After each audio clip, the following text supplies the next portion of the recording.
gonna go hit the air conditioner with a brick.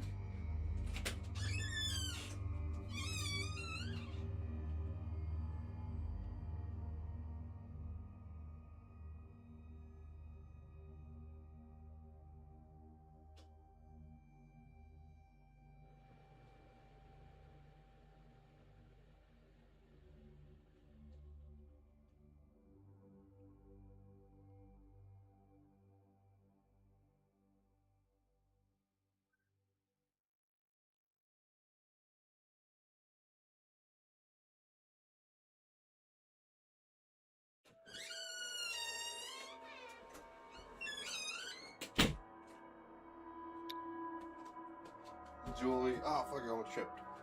Julian sent me a video of they filled up their little kiddie pool and the duck is playing in it. And that's awesome. Fantastic.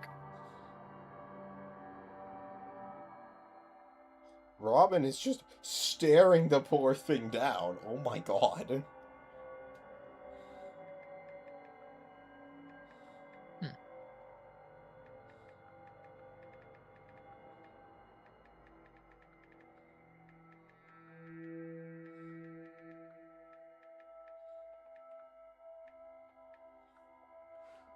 Mafish Lagon? Yeah, give me a moment. I started yapping about the past while I should have been setting up stream.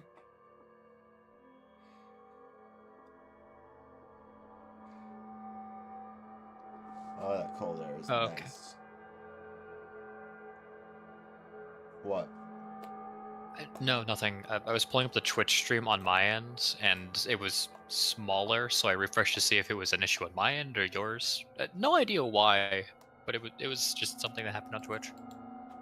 There we go. Let me refund your fish. Also, you should have been here for the rest of the Crab Soul stream, Opera, as I got my ass kicked in that game. That is true and real. I was there. It's harder than Dark Souls 2, if you think about it.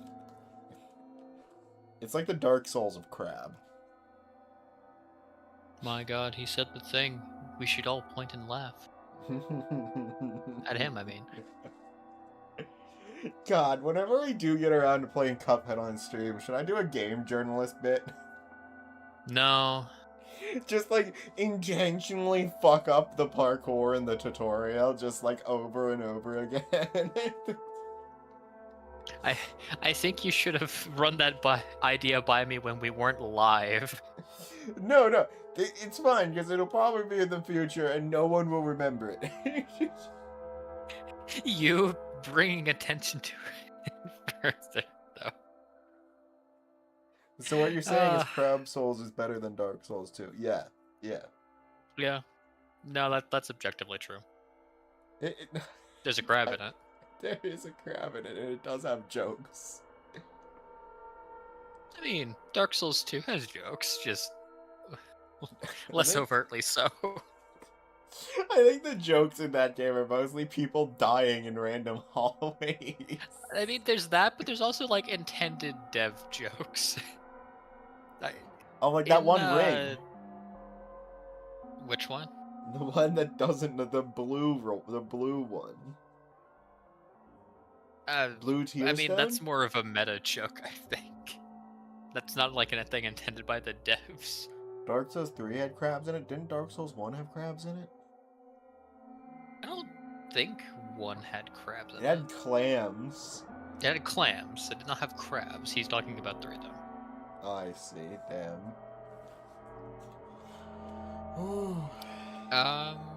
I kind of wanted to grab another ice pop, but I've also eaten like 4, maybe 5 ice pops today. And so I'm just like, maybe I shouldn't. Maybe learn to fucking control yourself, man. It's so good though. What was I? Ah, fuck. Sorry. No, not your fault. I also forgot just on my own. Oh, right. Did you... There was another well in the Lost Bastille. Did you, like, investigate that? I assume not. I don't believe so. Okay, right past where you fight Pursuer, you know that little alley with the. I should be more specific. I think Where I you know got where the Estus shard by Macduff. Do you remember that? that's actually. I think being more specific actually just helped less. Great. I'm Okay. imagining the little hallway down the stairs after we first encounter Pursuer. Okay. Do you know the wall you blow up? Um, The one that you blow up to get to a bonfire at the blacksmith? yeah. Okay. Past that Pursuer boss fight, there's like this little area. Oh, I hit Obviously, you that break down well. the. I hit it. Yeah. I got the item from Okay. that. Okay. Yeah, I did get that. I just couldn't remember if you had gotten that one because I think that one's intended to be a maybe not a joke per se, but it is comedic because it's filled with guys who run and explode. Yeah, When I they've did get previously that set the one. precedent early in the game of, hey, maybe if there's a well that I can pull up the fucking thing from, maybe it'll be a cool item, and If then there you were die. crabs in Dark Souls 1, you wouldn't need to put the stupid Hydra in Dark. The That stupid is Hydra's true. funny. But I do need to. Maybe we should have had you put the clams instead. I do really need to give a big lurk bait update at some point. You really do. I'll need to sit here, like. You need to like hunt down things from games you've played or completed recently. Yeah, like, already it's like, I've got Subnautica 2, I don't think I ever added anything from Skyrim. That'd be a good one for some junk catches, actually. There is actual fish in that, but, like, I No one think just cares. adding in a bucket would be funny. Yeah.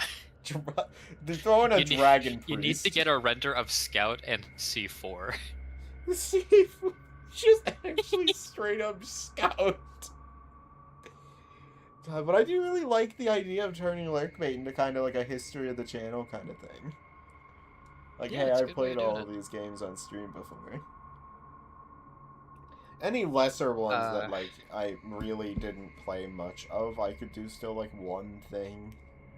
Literally anything from fucking Raft would probably suffice. God, I hate that game. Yeah, should we West put of the Loathing would be fuck-ass, like, difficult. anglerfish in there? No, The anglerfish that I hate? absolutely not. I think we put them in there just out of spite. Yeah, I guess. Another W for Crab Souls compared to Dark Souls, like, fate-wise. Yeah, that's fair. It'll be pretty That is easy to true. find things out of that to put in. Oh, that's enough stalling. The first ad break is past. Let me open up the YouTube stream, and then we're good to begin. Oh, this isn't just chatting? I mean, it is. Wow.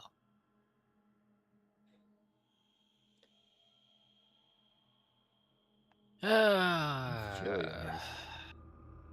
What? Oh, I'm not. Okay, my audio wasn't muted. You might have just heard yourself sigh from my phone. It was very quiet, thankfully. Yeah. Alright. God. Ugh. The biblical one. That jackass from the Bible? Hey, it's me. The devil. It's me, the From the devil from the Bible. Bible. Have you actually watched those? Out of I watched like curiosity. a compilation of that like guy because it was really fun. Ah, I'm okay. here to convince you to do Because I feel like sin. there's a. I will say those videos, like, if they're not your thing, that's one thing. But there are some jokes that don't make it into those compilations that I really wish did. Yeah. Is it lurkbait or Anyways, lurkbait? I think it's with a space. Probably depends on where you're looking at. Oh, it's one word when I look at it on my taskbar. Yeah, it's just one yeah, word. Okay. it makes sense. I guess it doesn't really matter though, Yeah, which of unless you're which I have searching for it. 1,600 hours in, by the way, and we still don't have all achievements. Fuck the achievement that That's it. needs the goddamn dev to come join, and it's got Yeah, I really wish games 0.5%. would stop adding that. Yeah, if that ends up That being shit the should have last died in achievement I need fucking for Gary's Lurkbait, mod. I'm literally cheating it. I don't even remotely care. I don't care about, oh, the dev needs to show up to get this achievement. Okay. Like, Item number. unless the dev is active, but still. Yeah, he's just not. Got it. 0.5% as he joined like 5 streams. That's what I thought. Item number SCP-343. Object class safe. Special containment procedures. SCP-343 resides in a 6 by 1 meter by 6.1 meter, 20 foot by 20 foot room, at minimal security site 17. It should be brought any items it requests and visited by at least one staff member each day. Attempts to add further safety precautions or required clearances are unnecessary/impossible due to the nature of SCP-343. See description. Description: SCP-343 is a male, seemingly raceless humanoid in appearance with apparent omnipotence. SCP-343 was discovered walking the streets of Prague. Prague? Is that how I say that? I think it is.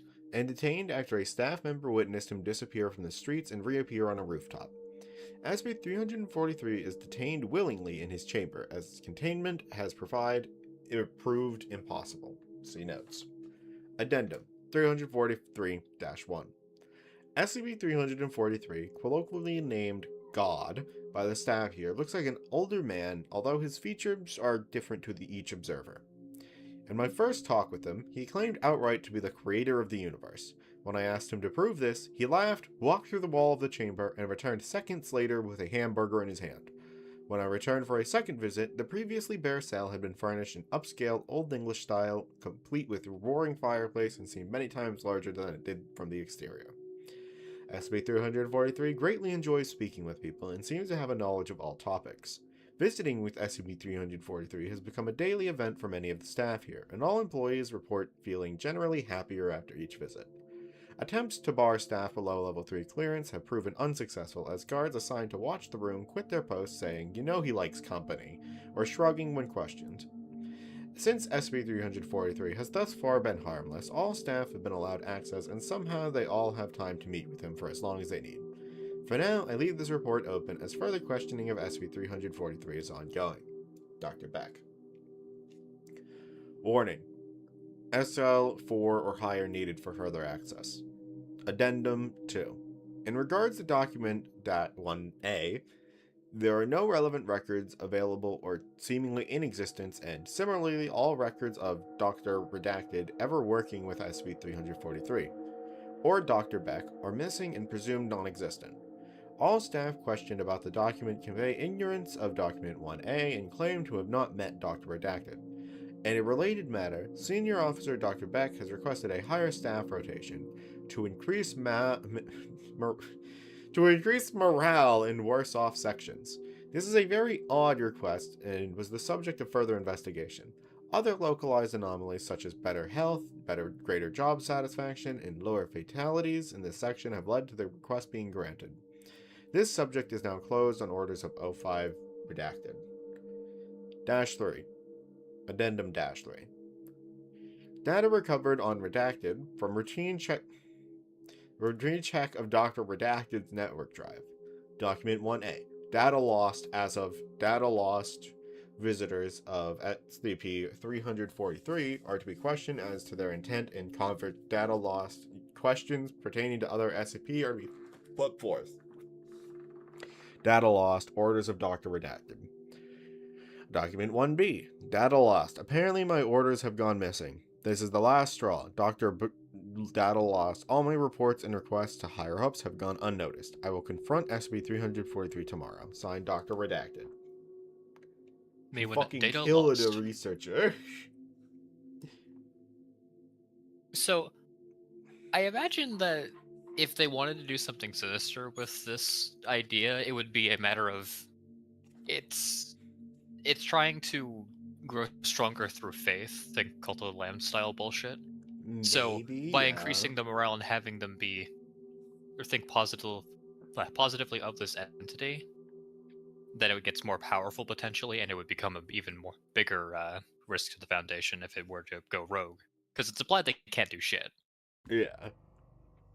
I believe in Alternatively, it's instances really like funny to that, think that something this of the is just nature God. And he's of the favor they curry would be reflected in the god. Like, if they carry a good image, like people like this thing and it makes them feel happy, then it's generally going to be a happy, like, beneficial god, but if it's one that rules by fear and people, like, sacrifice things to it, it's Yeah. going to be an evil god. It doesn't need to necessarily be benevolent, but if it appears benevolent enough to most, enough so that they Yeah. just seem to enjoy having it around, then yeah.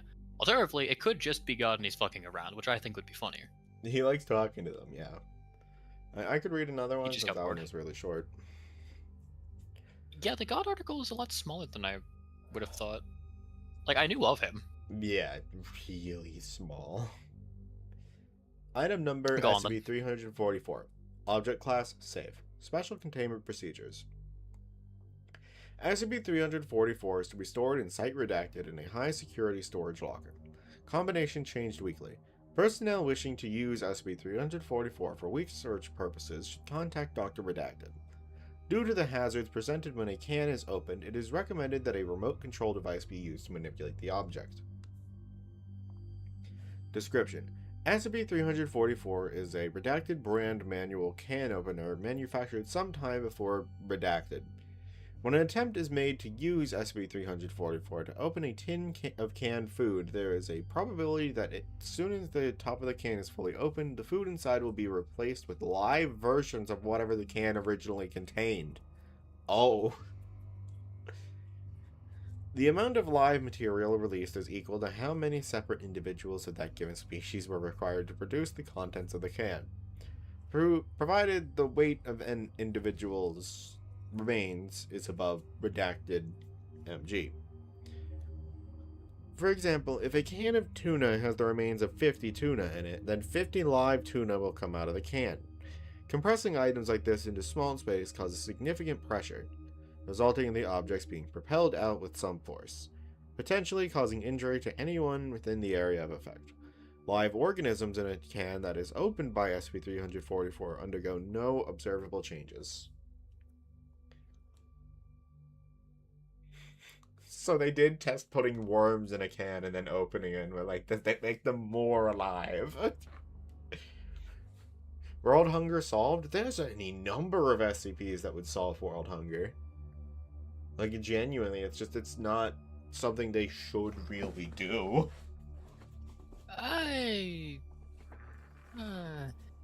Like, again, we don't necessarily know that every single article we read is actually all of the effects of an anomaly. Who knows? Maybe, like, this is the can of tuna that, like, kills you, like, 37 years after you eat it. And they just don't know that because that much time hasn't passed since anyone ate it. You could eat everything in here and it's just fine, but it gives you very minute but very deadly cancer. Like, it could do that. They just can't really test it. They would never know. I I mean, I feel like a lot of times if they do think about that, they have a fair enough reason as to why they don't immediately go to trying to solve world hunger.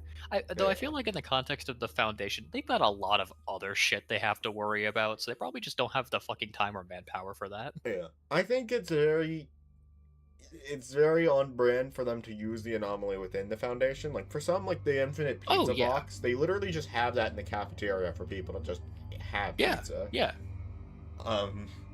But at the same time, I think they don't outsource it for reasons like that because they don't want the entire world's food chain, like the economy, to just splat because they introduced 7 billion tuna.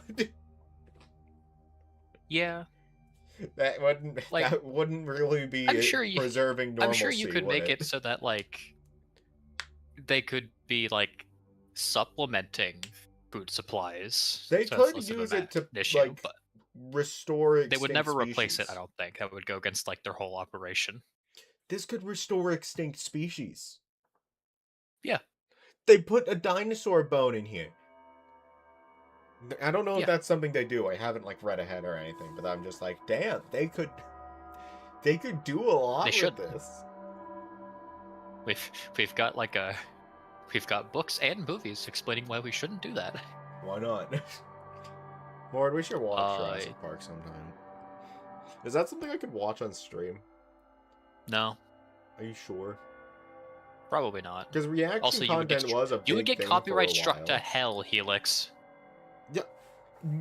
Okay, I don't know how it affects things. Because I know reaction content is a thing. People react to, like, media and copyrighted material. It's You just... realize that most of the time that's to other content creators' content, which is less Nowadays safeguarded it than is. anything that comes out of Hollywood, Helix. I'm just gonna Google it real quick.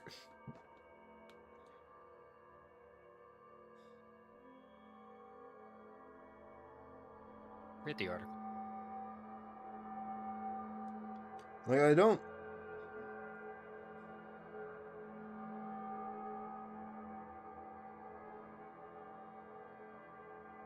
Okay, you can host official watch parties via Twitch if both you and your viewers have a connected Amazon Prime subscription. What the fuck? And you can legally broadcast movies that have fallen into public domain and no longer carry active copyright. I'm pretty sure it has not fallen into public domain yet. Like, Steamboat Willie just fell into public domain. Yeah, rest in piss, mouse. Yeah. I just... So watch parties are a thing. Okay, I guess. It's just... It's who the all fuck hullabaloo. would do that? Yeah. Sounds like a really bad idea. I was just curious, like, what the rules were on it. No, 'Cause it's I'm very not saying that strange. to you specifically. Just hooking up your Amazon Prime account to your fucking Twitch seems really sketchy to me personally. I mean, that's how Prime I Sub don't work, like isn't that. it? I mean, I guess it's just Doesn't Amazon own Twitch now? I know they do. It's just I don't like the idea of those two things being connected like that. I guess. That's a me personally thing. What if they restore the dinosaurs and then they turn into black holes 37 years later? Did you think of that, huh? I did actually. I think that was actually. I got a plan. I got a It's in the contingency. third Jurassic Park movie. I got a contingency plan for that. It's in the third Jurassic Park movie. It's why the new ones have fuck all to do with the old ones. Fuck, I should probably keep reading the article. Probably, yeah. Where the hell was I?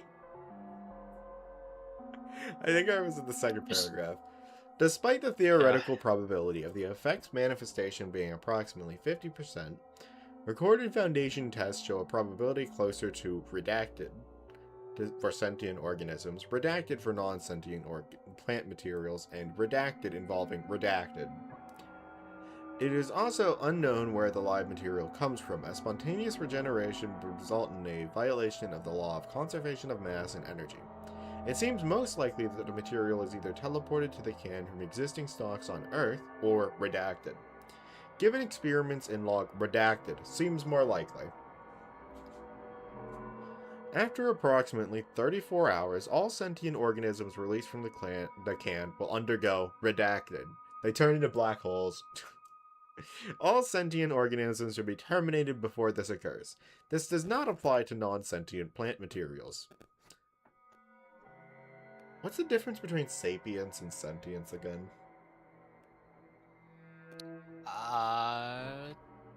Was sapience above or below sentience? Hang on. Yeah. I'm gonna read the next one while you... Hang on. Okay. Sentience is the basic capacity to perceive, feel, and experience sensation. Sapience refers to higher cognitive abilities. Okay, so it's sentience than sapience. Alright, cool. Got it. The item was brought to the attention of Foundation personnel on February 1st, redacted, via a news report of a bizarre event in a small redacted town.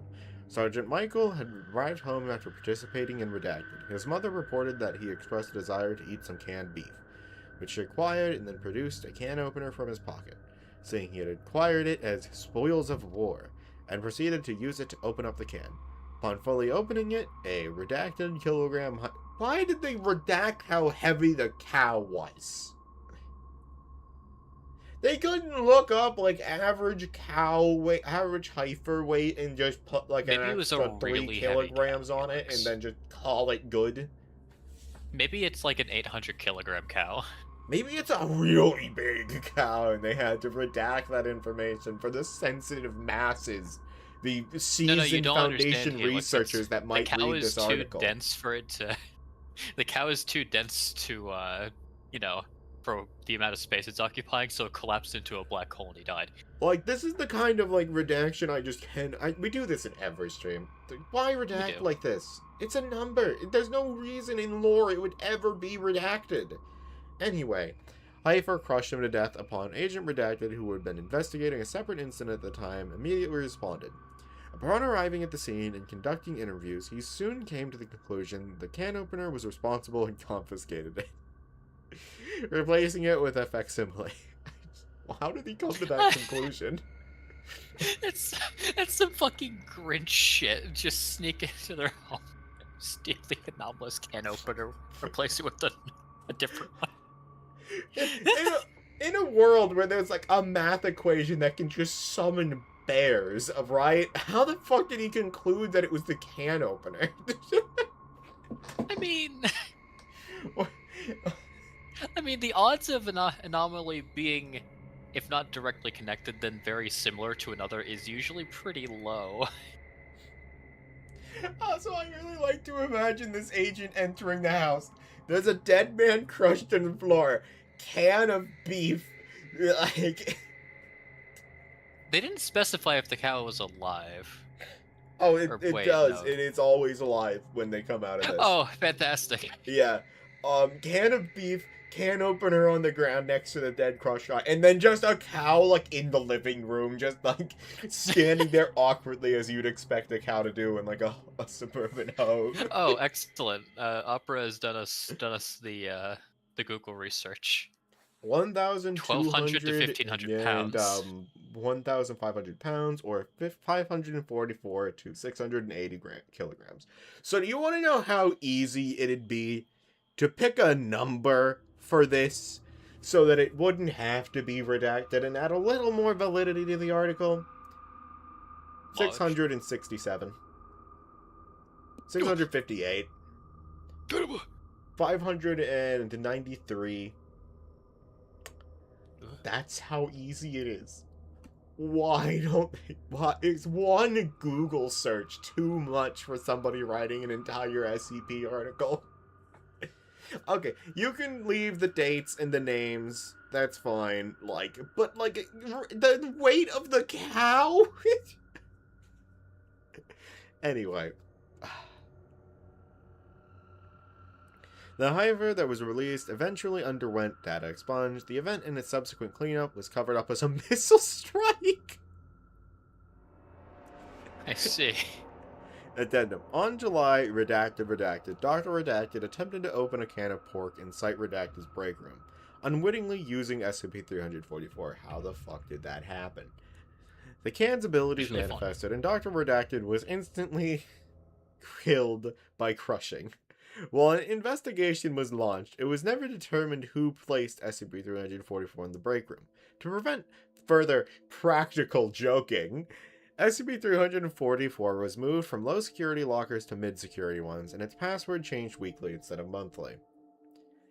I like... Killed a guy you know what? Fuck it. Maybe it was God. They killed a guy with pigs as a bit. Maybe it was God. Maybe, I can believe that. He was just like 5 minutes ago. Hang on, check the author. Maybe it's the same guy. Hello, One Killer Kitty.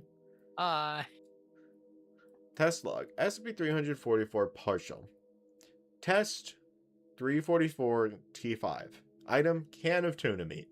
Result, 67 tuna and 1 dolphin, despite can being labeled dolphin-free, flew out of the can at a recorded speed of redacted kilometers an hour, severely injuring subject D-28, who opened the can. All of the animals that came out of the can were incinerated, save for 1 tuna that was placed in secure cold storage. This did not prevent redacted. That's why they don't cure global hunger with it. They turn into monsters after 37 hours. How's it going? It's going great. And as much as I'm upset over this article's, like, redactions, it's fun. This is a really silly idea, and it's prompted a lot of fun questions. Yeah, he's just having a little bit of a fit over general over redactions, not Yeah. necessarily this article. To sum it up, can opener, whenever you open a can with it, if there were things that were alive previously put into the can, they come back to life. So if you take a can that is a slurry of like 37 tuna, 37 distinct individual tunas will pop out of the can at like Mach 3 when opened. Yeah. Test SCP-344 T6. Item: can containing 200 nanogram sample of pig skin cells. Result: after redacted attempts, test was abandoned. Test 8. Can of redacted beans. Result: it took redacted tries before a positive result was achieved, suggesting that the can opener's abilities do not manifest as readily with plants. Surprisingly, instead of shooting out 900 pre-cooked beans, as the researchers expected, the can instead shot out 324 separate bean plants, causing minor damage to the containment area and burying the D-class directed to open the can. All but one bean plant were burned. The remaining plant did not redact it as expected. Conjecture: the fact that there were not 914 separate bean plants suggests that SCP-344 attempts to put beans that were on the same plant back together. Huh. Test 9. Can of cherries. Result: Person here. Huh? Kelly. Hey, Brendan. Brendan. What do you want? I'm reading. I'm so sorry to interrupt you. Did you ever get the Wii Motion Plus thing that you needed? No, I did not. Do you want one? Why? Do you just have one? I'm standing in front of one at a GameStop right now. Oh, I was thinking about just getting a pack of like 2 of them, since we'll need 2 if we want to play like multiplayer games anyway. There is. How much is a pack of 2? I think it was like $30 at Walmart, if they still sell it. That's what better. it showed up when I was looking at it online. $10 less, but that's an F. Okay, if it's because they're $19.99 each one here. So if it's cheaper to get the pack of 2, then It might be. You might want to just look into it real quick on your phone. okay. I was just wondering Wiimotes because with I'm like Wii Motion standing in Plus. I'm standing in front of like the only 2 that they have at a GameStop. Anyway, thank you.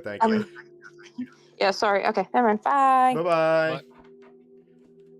Apologies. Really important work. Really, really important.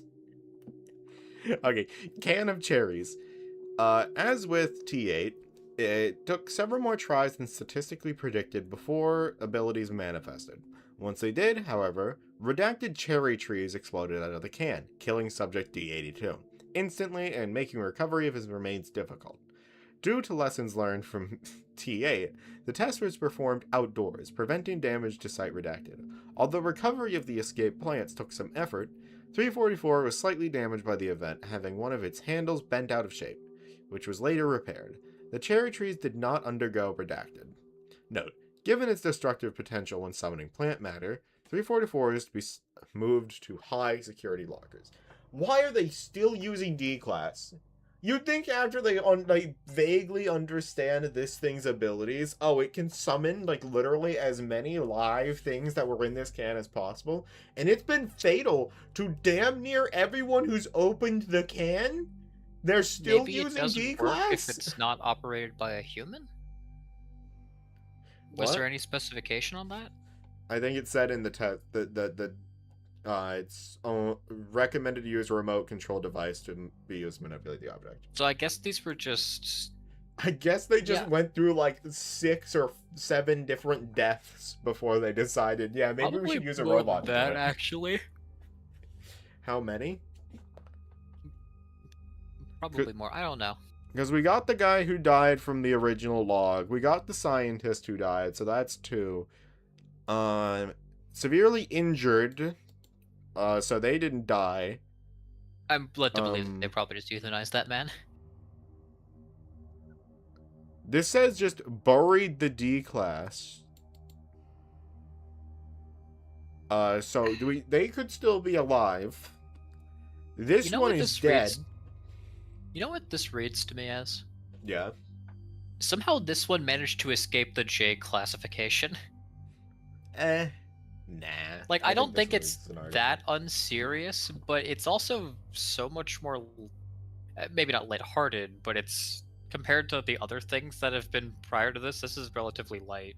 I think this is more like they didn't get multiple different parties to verify that this made sense. They wrote it and they posted. They didn't like have someone be like, "Hey, could you read this?" And then they were like, "Hey, why'd they keep like sacrificing people to this thing? One guy horribly Yeah, injured, but 3 people dead, and they haven't decided to start using robots yet." I understand that this is writing for the authors in this case, but I feel like there's also the internal logic of it really depends on what Foundation site you're at. Some of them go through D-class like copy paper, others don't. But I think that's more just an issue with writers not being consistent with how D-class are meant to be utilized. It's an Yeah. interpretation thing. The next one is can of human remains, and they just expunge the result. So fucking eat your heart out, I guess. Yeah, I definitely wouldn't have, I would have liked to know if it, like, I don't know, reanimated people or turned them into a fucking revenant or something. Yeah. They can clone D-class. We don't know. It's data expunge, buddy. It says it right there. Doesn't that tell you what Yeah, happens? that's all I need to know. Do you think they put the Zombies. do you think from they a put the can. D-class that got crushed in from the other experiments into the can? God, that's awful. Yeah, it is. What if we just keep, like, we take the 37 dolphins, blend them up, put them back in the can, and then open it again? I mean, yeah. Ethics I are a also very like the- interesting thing in this world opera. You I must like- remember. I like the thing up here where it says the 67 tuna and 1 dolphin, despite can being labeled a dolphin free. Yeah. What do you mean? What? That's not a normal thing of a tuna can being labeled dolphin free.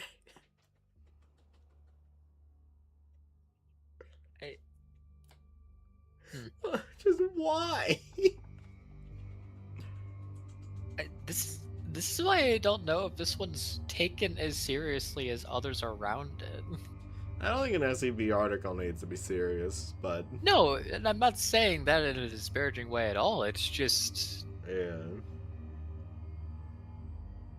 Yeah, technically a tuna could have taken a bite out of the dolphin, but I don't think in a tuna can they usually put the entrails in. I assume they usually clean the not. gut. I don't think they put whatever's in the gut in the can, but it's like... Because it goes down to, like, it has to be a certain amount of the thing. Like, a micro trace of the dolphin's remnants in the, like...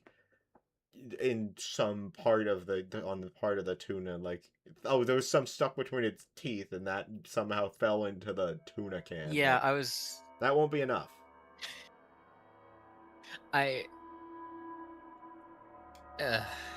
Maybe someone read dolphin safe on the can and took it the wrong way when writing this.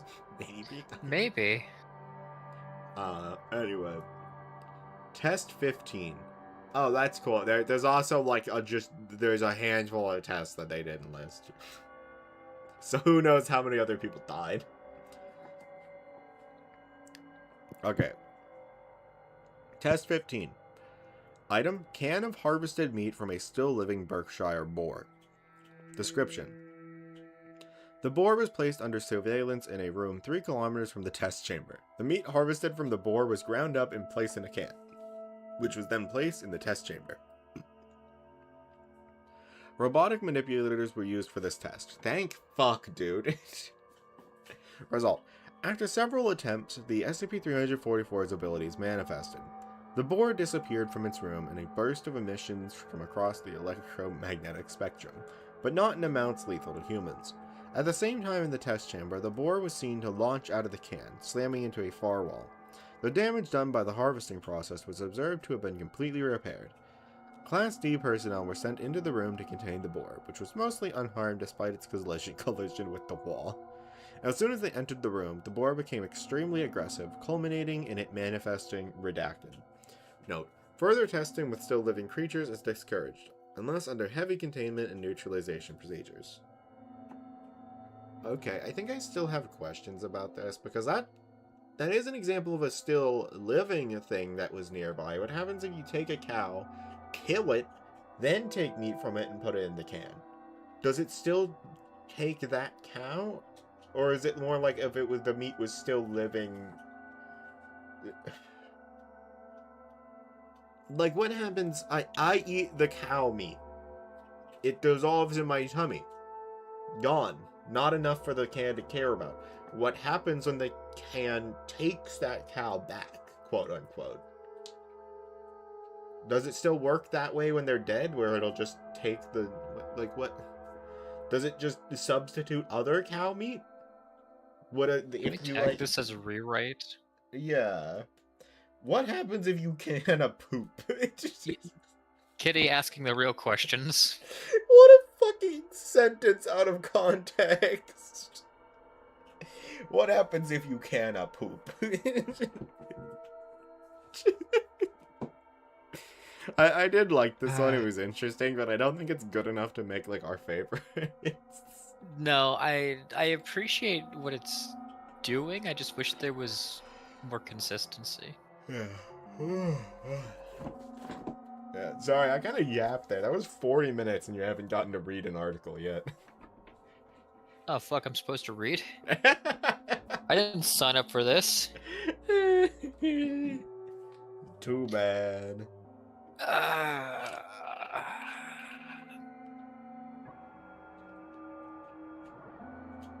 Oh what? Come on. Sorry, I glanced back up at the screen and the fucking Epsilon team name threw me off for a second.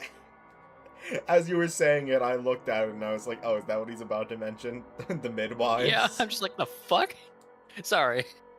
It's a bad habit of mine where I'll just, like, certain words will catch my interest in an article. Anyway. Okay. Item number, SCP-345. Object Class Safe. Special Containment Procedures.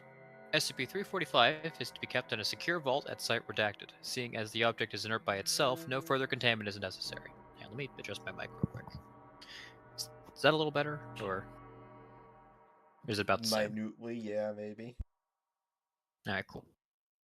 Personnel seeking to solve SCP-345 need the permission of one Level 2 personnel. Just one? Okay. SCP-345-1 is to be kept in a 5x5x5 meter sealed room on Site Redacted. That's also a particularly, like, low level. Yeah, Site well, 3 or we'll 4 see. is the usual standard. 2 is like what? Like, you have the key card to the bathroom? No, I think 2 is like... Huh. You know, that's a good question. We need to, like, I'll look look into into that. it in a different tab. You keep reading for now. Yeah. Okay. Following Incident 345-1, personnel are only allowed to solve one of the faces of SCP-345. Trying to solve all faces will result in reassignment to MTF Epsilon 8, the midwives. I see. Description. SCP-345 is a stone cube whose faces are each divided into 9 squares of equal size, and sections of which can be rotated in a similar fashion to a common puzzle toy. Each face of the cube measures 5.7 centimeters. Instead of the normal 6 colors commonly found in this kind of puzzle, the squares represent 6 different materials: an intrinsic magmatic rock resembling granite, an intrusive magmatic rock resembling gabbro, an extrusive magmatic rock resembling basalt, a sedimentary rock resembling sandstone, volcanic glass resembling obsidian, and a high-grade metamorphic rock resembling granite gneiss. Nice. Or gneiss. Nice, sorry. At least that's how I've always assumed it's pronounced. No, I think that is correct. I don't know how the fuck I got There's a Gnesis out YouTuber of that. I watch That's a- vintage story geologic reviews on named like Nice. Yeah, or no, something. I believe you. I'm just confused because I'm like, I just named a place from fucking Morrowind. Which is funny That's not because even like I remotely. really like that video because it goes so in depth about like all this different geologic shit and Yeah. how like Anyway, vintage story handles it. But if you open a can Anyway, of stone ocean Rubik's water, Cube. would it be the whole ocean upon opening? No. It needs to be a certain like weight of living flesh. I think it was like something 0.0 kilograms. Seems hold double. on. Okay. Now, I assume you don't mind doing this now, or do you want to do it after your article? after, probably, just so we Okay, get that's fine. 345 done, because it seems like it's pretty short. Okay. SCP-345 can be opened by forcibly pulling its sides apart. The cube is hollow, possessing a circular cavity 4.5 centimeters in diameter in its center. If left open for 5 seconds, SCP-345 will automatically close and shuffle itself for 2 minutes. Afterwards, it may be safely handled. Note that it will not be possible to force SCP-345 open after the shuffling takes place. Solving SCP-345 is no harder than solving the common versions of the puzzle. However, if one of the faces becomes complete, one of the following situations may occur. If the completed face represents one of the magmatic rocks, SCP-345 will heat up to approximately either 1500 degrees Celsius, gabbro phase, 1200 degrees Celsius, basalt phase, or 900 degrees Celsius, granite phase. The amount of time SCP-345 takes to cool down also greatly varies, with the basalt phase being the fastest, up to 50 minutes, and the gabbro phase being the slowest, up to 250 days. Okay. Cool. The completed face represents the sedimentary rock. The cube will start shaking violently for up to 10 hours. The sound of either water running or wind howling can be heard from inside SCP-345 during the whole process. If the completed face represents volcanic glass, SCP-345 will heat up to approximately 900 degrees Celsius and take up to 5 minutes to cool down. That seems kind of redundant with the first one, but alright. If the completed face represents the metamorphic rock, SCP-345 will suffer the same process that would happen if the granite face was completed. After cooling down, the cube will proceed to shuffle itself at high speeds, making loud grinding sounds while it does so, for up to 50 hours. Okay. After one of the processes is over, SCP-345 can be opened again, and a sculpture made of the same material that was represented by the completed face can be found inside of it. Small sculpture will always be of a planet or planetoid 4.5 centimeters in diameter. These sculptures do not resemble any currently known planet. If more than one face is completed at the same time, both corresponding processes will occur, one followed by the other. The statue created will be made of both materials. For instance, the sculpture created by completing the granite and obsidian phases at the same time had its continents made of granite and its oceans made of obsidian. That would actually look neat. Yeah, that sounds cool as fuck, actually. This thing is weird, but it's neat. Anyway, SCP-345 was recovered by Agent Redacted in the 2000s. Fuck it. Days after the eruption of the Redacted volcano in Ecuador. Redacted claims to have found it near the base of the volcano and took it as a curiosity. He learned about the true nature of the SCP after trying to solve it, suffering third-degree burns in the process. Yeah, it checks out. That happens. Honestly, considering that he was holding the fucking thing when that went, the third-degree burns is kind of lucky.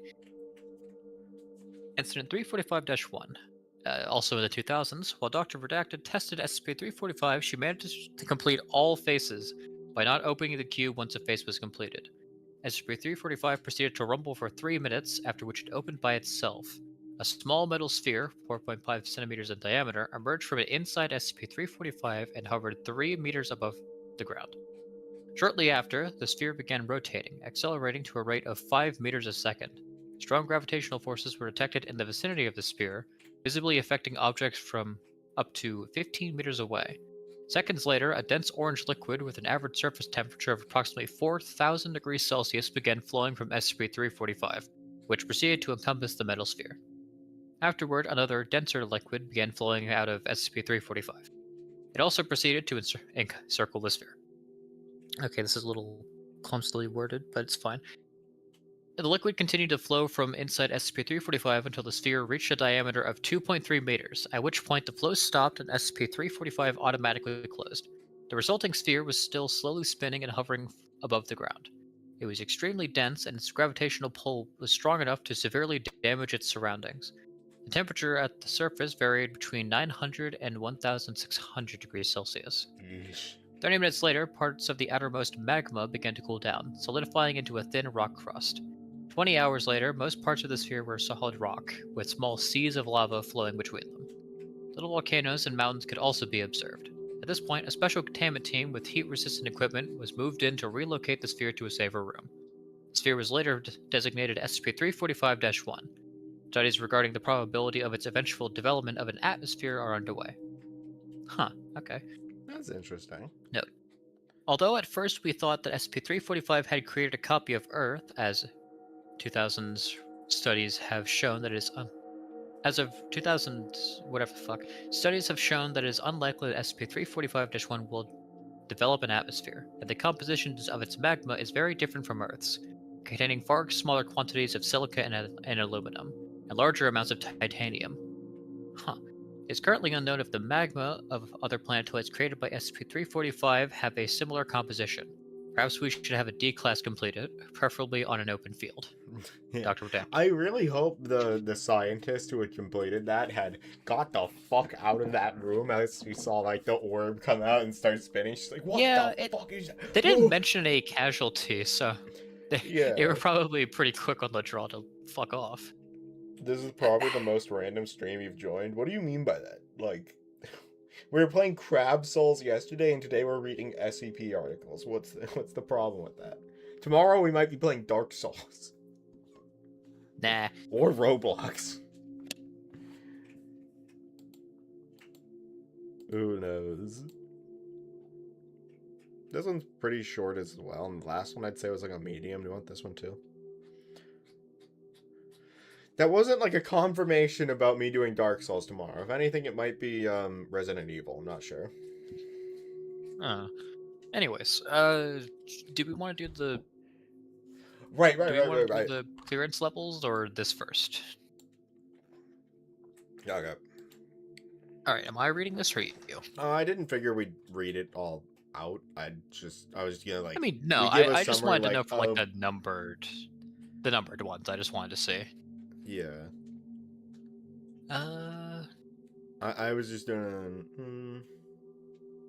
Yeah, we could read it out, sure. all right. Well, who? I'll do it. Okay. All right. Level 0 for official use only. Level 0 security clearances are given to non-essential personnel with no need to access information regarding anomalous objects or entities in Foundation containment. Level 0 access is typically held by personnel in non-secured clerical logistics or janitorial positions at facilities with no access to operational data. Level 1 confidential. Level 1 security clearances are given to personnel working in proximity to, but with no direct, indirect, or informational access to anomalous objects or entities in containment. Level 1 security clearances are typically granted to personnel working in clerical, logistics, or janitorial positions at facilities with containment capability or otherwise must handle sensitive information. Level 2 restricted. Level 2 security clearances are given to security and research personnel that require direct access to information regarding anomalous objects and entities in containment. Most research staff, field agents, and containment specialists hold a Level 2 security clearance. Level 3 secret. Level 3 security clearances are given to senior security and research personnel that require in-depth data regarding the source, recovery circumstances, and long-term planning for anomalous objects and entities in containment. Most senior research staff, project managers, and security officers, research response team members, and mobile task force operatives get a Level 3 clearance. Level 4, top secret. Level 4 security clearances are given to senior administration that require access to site-wide and/or regional intelligence as well as long-term strategic data regarding Foundation operations and research projects. Level 4 security clearances are typically only held by site directors, security directors, or mobile task force commanders. Level 5 Thaumiel. Level 5 security clearances are given to the highest ranking administrative personnel within the Foundation and grant effectively unlimited access to all strategic and otherwise sensitive data. Level 5 security clearances are typically only granted to OVI council members and selected staff. Okay. Okay. Yeah, we don't need to go through the classes and such. Yeah, but... we know most of the rest already, but this was just good for reference. So, like, that actually doesn't make much sense. Was it this one that had, like, yeah, it was. This one had level 2. Yeah, one person level 2 needs to confirm that somebody can use this. But level 2 is Yeah, it's just somebody with the minimum clearance to interact with them. Anyone. It's a really anyone below this wouldn't even be interacting with SCPs. So why do you need the clearance of someone who's the minimum to interact with SCPs to interact with an SCP? Because otherwise you shouldn't even be interacting with the SCPs to begin with. I think it's just to show that it's not a particularly dangerous SCP. Like, it can be, sure, Maybe. but I guess there's no real canon. there was no implication that the SCP, like the planetoid one, really damaged the containment cell that it was in all that much. Like, it seemed like it was pretty well maintained. It would take a good bit of effort to get it out of there anyway. Yeah. Apparently most people wouldn't actually even solve it because... I imagine every time you solve a face, you've just got to, like, drop it and leave it for a while. I mean, yeah.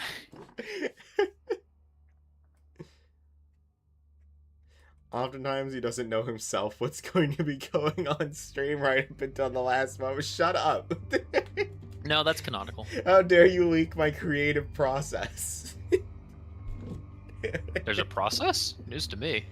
Yeah, it's whatever the fuck I think would be funnest for stream. Oh well. Alright, I'll take this one. Then back to you. Yep. Item number SCP-346. Object Class Safe. Special Containment Procedures. SCP-346 is to be kept in a store-bought birdcage at least 1 meter in height and 1.5 meters in width either way. No locks or additional security measures are required, as SCP-346 is no stronger nor smarter than the average parakeet. Okay, cool. SCP-346's cage is to contain at least 2 water dishes with standing perches to be refilled daily, and fed a diet of 5 to 6 medium-sized live crickets daily. SCP-346's cage also contains 1 tree branch for perching, scratching, and climbing, 1 open-top nest purchased at a commercial pet store, lined with moss, and a string with bright-colored bells on it for entertainment. This is just a fucking bird. I love this. Hell yeah. The bottom of SCP-346's cage is covered with corncob-based biodegradable bedding and is to be cleaned out and replaced every other week. During cleaning, SCP-346 may be either held by hand, allowed to fly around a room with a closed door, or placed in a paper bag with a book over the end to be held out of the way. That's a really What the strange fuck? way to contain a... You didn't think about another cage? Don't do that! You don't have a holding cage? A paper fuck? bag with a book over the end? Okay. Maybe it'll make more sense later. Keep reading. SCP-346's cage is held in Dr. Wright's office and may not be moved without her permission. Despite SCP-346's habit of nibbling fingertips and pulling strands of hair, SCP-346 poses no danger upon escape and may be recaptured gently with either a net or by hand. Description: SCP-346 is a small member of an unidentified family of pterodactyl, ancient flying reptiles. Okay, cool. SCP-346 is approximately the size of a small bat. What was that? It's not just a parakeet. Okay. Okay. It's a parakeet. Anyway, SCP-346 is approximately the size of a small bat and has very lightweight bone structure. Although its head, wings, and legs are bare, its main body is covered with a soft coat of fur-like and dark-colored down. What? Down is like the softer feathers of a bird. Oh, that's right. Like the little Okay. fluffy ones. At Gotcha. least as far as I'm aware. No, okay, yeah, that's right. Okay. The origin of SCP-346 is unknown and was purchased by Agent Redacted in a small pet shop in Brazil. Of course. Of Being course. marketed under the name Congamano. The owner of the pet store claims to not know where SCP-346 came from, having purchased a set of eggs off the black market, of which only one, SCP-346, hatched, believing them to be from a rare species of parrot. Brother, it's a fucking dinosaur. What do you I hate mean? how on brand this sounds for like a Brazilian pet shop. Like, yeah, I bought some eggs out the black market, hatched them, and I'm just selling them now. That's really fucking funny. Some theories suggest that there may be a large colony of creatures similar to SCP-346 somewhere in South America. Testing has revealed that SCP-346 is an adult, but appears to have had its growth somewhat stunted by malnutrition and being raised in a small, cramped cage. SCP-346 is also a male and has been nicknamed by staff who find the little creature's appearance charming as Terry. SCP-346 behaves in a manner similar to birds and bats, being most active at dawn and dusk, and energetically flying in whatever space it's given, snapping up insects either out of the air or off the ground and branches. SCP-346 chirps and squeaks in a manner similar to birds and rodents, and is most vocal during the evening hours. Some describe this as endearing, others as annoying. Yeah, that's about right. Addendum 1. After the discovery of SCP-1265, some theories suggest that there may be a larger colony of creatures similar to SCP-346 somewhere in South America. However, the existence of SCP-346 implies that these aligned colonies, should they exist, do not possess the same anomalous properties as SCP-1265. Whatever that Addendum is. 2. What? Whatever that is. Right. It has been suggested that further investigation into the origins of SCP-346 be taken, in the hopes of finding a large colony of similar creatures, perhaps indicative of a surviving member of the pterodactyl lineage or a rip in space and time. SCP-346 should be kept well away from SCP-529, as per request of Dr. Wrights. Alright, cool. Oh yeah, it could be like a surviving member of a forgotten I like how it's religion. classified as Or- temporal because they're not sure if it's just a Or maybe a surviving rip in species space or and if some time. Who knows, dickhead man? tore a hole in space and time. Yeah, who knows? Maybe it's got like fucking reality bending. What the fuck is the name of what the fuck is the name of that like company that sells children's toys in this? I mean, like the anomalous ones. Oh, Wonder Time? Yeah, it's either them or like wasn't the Or Wasn't there one Wondertainment. with, I like, think a it's weird- Wondertainment. Wondertainment? Yeah. It strikes me as something that either they or like I don't know Lord Blackwood would do maybe. Yeah, maybe. Just like, hey, here's a dinosaur. Yeah, funny little neat. dinosaur, yeah. You want this? Sure.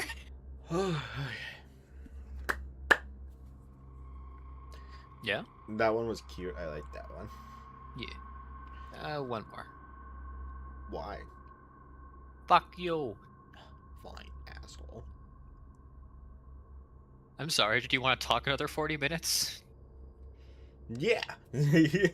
Go ahead. Go ahead. That's fair. I did get Anyway. 40 minutes. It's been 20 minutes, and I read something in between that. Anyway, item number SCP-347, Object Class Euclid. With proper counseling, SCP-347 may be considered safe eventually. Huh. Don't see that often. Special Containment Procedures. SCP-347 is currently kept at Site-17 in a 5 by 5 meter room monitored by infrared camera. How tall is the room? How tall is Oh. it? It's fucking How tall's the room? It's Oh. two-dimensional. Holy shit, I just got an achievement for Lurkbait. Catch 29 ducks. Wow. Nice. Huge. Anyway, continue. Okay. I'm just gonna take it from the top. SCP-347 is currently kept at Site-17 in a 5 meter by 5 meter room monitored by infrared camera, with attached bathroom complete with shower and bathtub, furnished as per request, containing a queen-size bed, similar sumo brand furniture items, 2 armchairs, a desk and swivel chair, several bookcases, and a TV with a DVD player, and a partridge in a pear tree. Jesus fucking Christ. Okay, cool. It's just a studio apartment, is what I'm hearing.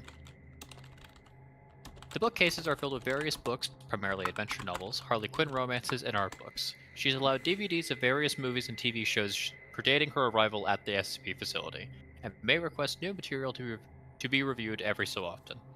Although SCP-347 does not wear clothing much of the time, she is to be allowed a wardrobe of whatever clothes she requests, as well as makeup and wigs for her own amusement. SCP-347's room must remain locked while she is within, and at least 2 staff members must check on her door for any signs of tampering every hour. The door may primarily be unlocked to allow staff to and from her room. SCP-347 enjoys company and casually chats and flirts with staff who bring meals and other items, although staff are cautioned from developing too much of an attachment or attraction. Yeah. SCP-347 is allowed to leave the room provided that she is accompanied by at least 1 staff member of at least level 2 security, and must apply a layer of grease paint to her face and wear gloves to indicate hands and facial expression. Okay. Personnel are urged to not say, oh, is this... hang on, sorry. Is she invisible? I guess so? Yeah, okay. Personnel are urged to not say anything should SCP-347 choose to leave her room nude, and crude remarks are frowned upon. Should SCP-347 attempt violent action or escape, she is to be restrained immediately and be returned to her room, with the door securely locked. Should SCP-347 successfully disappear from under the staff's nose, infrared heat vision goggles will be dispensed, and strange occurrences must be reported immediately as signs of her. For security reasons, SCP-347 is not allowed contact with any other SCPs as of yet. I do like that they have a rule like crude remarks are frowned upon. Just do fucking- not admonish her for leaving her room nude. Just stop it. Don't call him that, Opera. Don't do that. No, I hate you. Don't call him Morty. No. I'll beat your ass.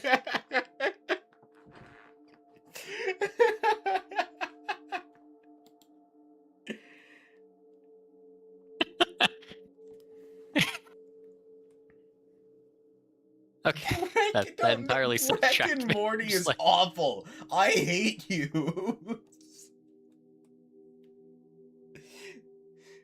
Don't beat I wasn't me, talking to Morty. you. I wasn't talking to you, Killer Kitty. I was talking to Opera. I will say that was very funny. It wasn't. I didn't really think about how vitriolic that sounded, but it was funny. Anyway, back to the article for real though. Yeah. Description: SCP-347 is an adult/young adult female standing at 164 centimeters tall and 55 kilograms in weight. Despite being a seemingly average woman between the ages of 19 and 25, SCP-347 is completely invisible. This also includes everything inside of her body at any given moment, although her waste products and saliva appear once they lose contact with her. Oh. But her blood, skin, and hair samples all remain invisible. Helix, shut up. Testing has confirmed that she has normal eyesight, despite the fact that the cones and rods of the eyes must be visible in order for a human to see. Yeah, that's... Huh. SCP-347 describes herself as being an average female of mixed race with brown eyes and wavy black hair, and refers to herself as Claudia, although it is highly likely that this is a false name taken from the actor Claudia Rains, the lead of The Invisible Man. Her true identity has not been ascertained. Yeah, I was kind of wondering if they were going to make reference to that. Alright, cool.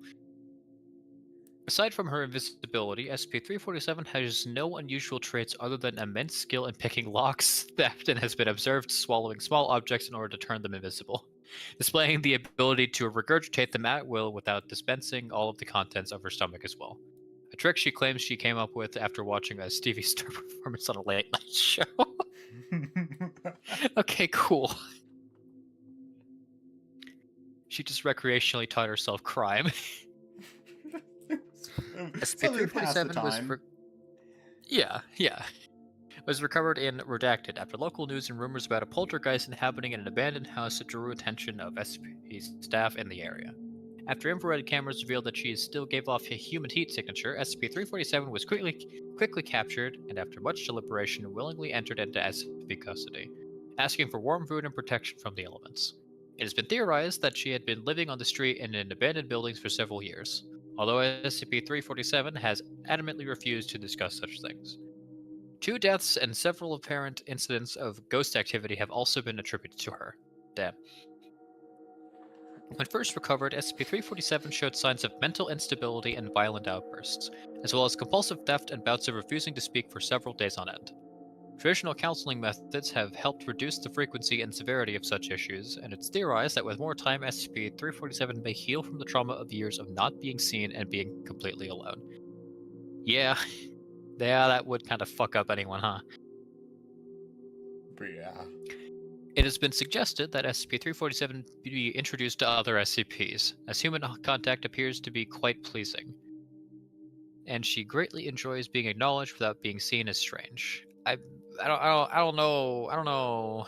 I know there's a lot of sentient humanoid SCPs, but maybe don't. She's kind of just a normal person otherwise. I mean, to be fair, I believe in lore, there are so many humanoid SCPs that just have something a little wrong with them, but they still behave well and they stay in like there's the custody guy who of- just has a fucking planet in his stomach. Yeah. He's probably Like- fine on the list, but there's like a lot of them that they're like, are you sure? God rest it. the Containment Breach series, the animated one on YouTube, had a very good Confinement, you little mean? scene of humanoid containment. Just guys that are a little messed up in containment by the Foundation. They go to the mess hall together. They eat food. They've got recreation time. They go to there are just whole facilities with just Yeah, the low threat. I know. SCP It's guys. just I don't know. That can be a very slippery slope. Yeah, it's just for her they'd have to be careful because it's very easy to lose track of her. Yeah. But I feel like they could just attain the same results with researchers, because once you get past the not being able to see her, it's a normal human woman. Yeah.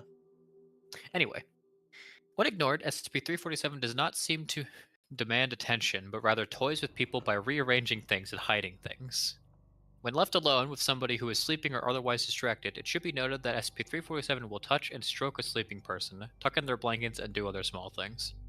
That's both cute and mildly unnerving. SCP-347 has confirmed that this behavior just feels right, although the person it's done to often describes it as unnerving. Yeah. Yeah. Although SCP-347 is invisible in all terms of visible light, she may still be observed via ultraviolet or infrared cameras. Addendum. Dr. Wrights has requested that all male personnel in contact with SCP-347 politely refuse advances. See Document 347-1. Oh. Document 347-1. She's an invisible kleptomaniac. When you leave, afterwards, you're going to realize 3 seconds too late that you don't have your keys in your pocket anymore, and you will be held accountable for whatever happens. Besides, the last thing we need is invisible pregnancy. Dr. Wrights. I like this article. This one's good. It's Thank you, written Dr. well. Wrights. The characters are cute. There's fun little tidbits at the end. This one. I will say, the Yeah. implication of that is actually terrifying, because if she has a kid, would it inherit her invisibility? Would it also be Ugh. baby? Oh, Put away forever!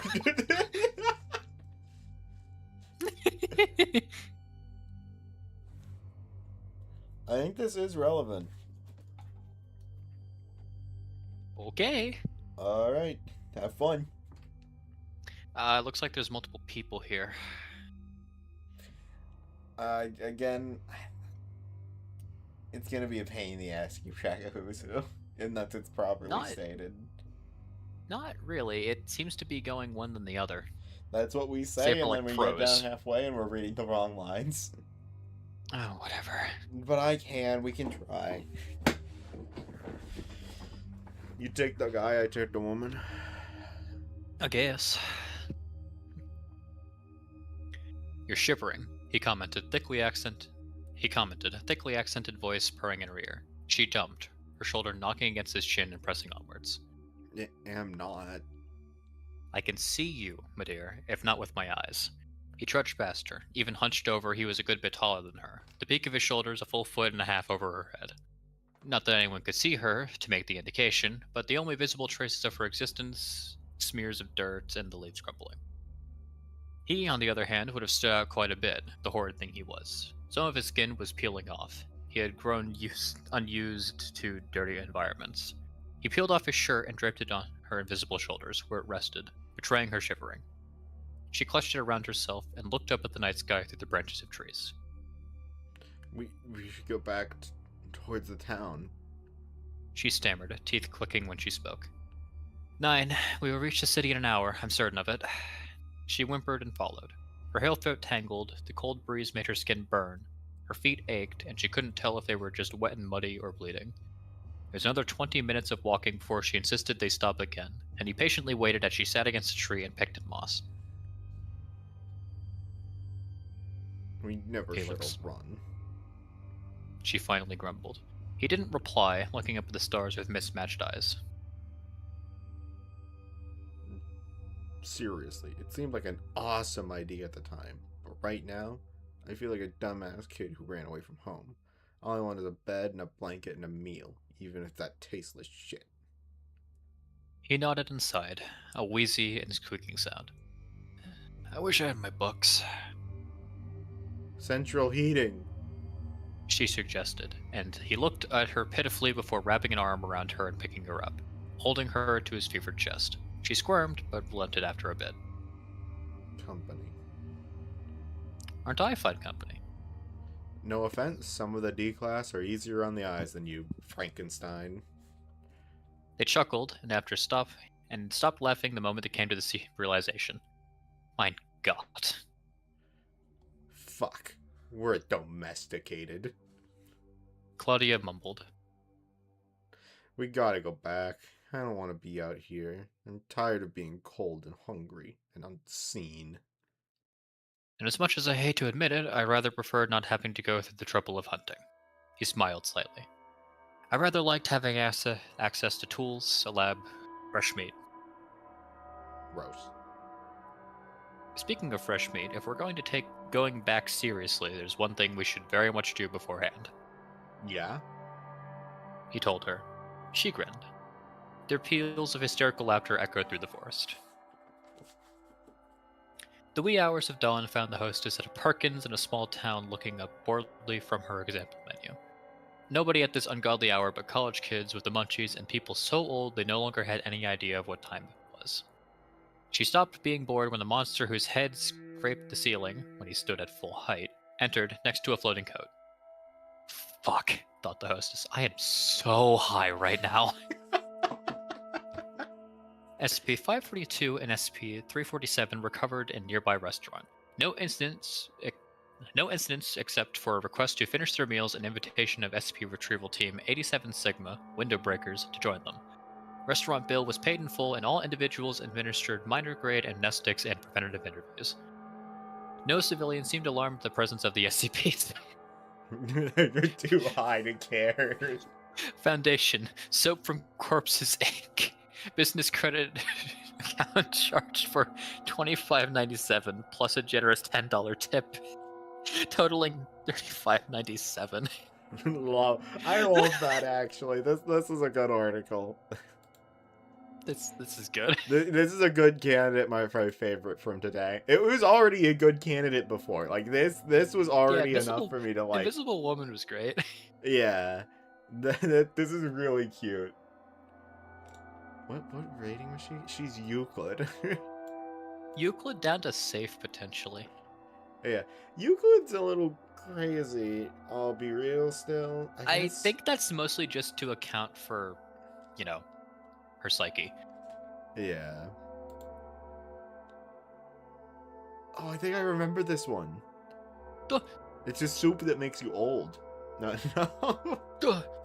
If I remember correctly, I'll take this one. I mean, it's Yep, still I have fair. at it. But I believe it's like the bowl of soup that when eaten out of, it tastes like your parents made it and it makes you feel better. I see. And it has like a Soup little for the soul. motivational message at the bottom of the bowl, I think. Oh. Nice. Item see. number. SCP-348. Object class safe. Special containment procedures.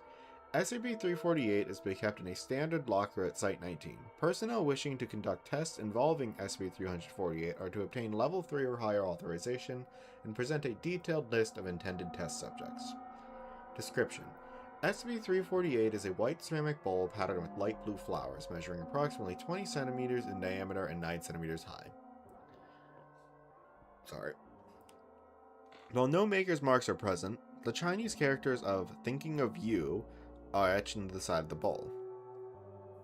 When in the presence of an individual afflicted with a minor ailment or injury, i.e. a mild cough, runny nose, grapes, SCP-348 will fill with soup.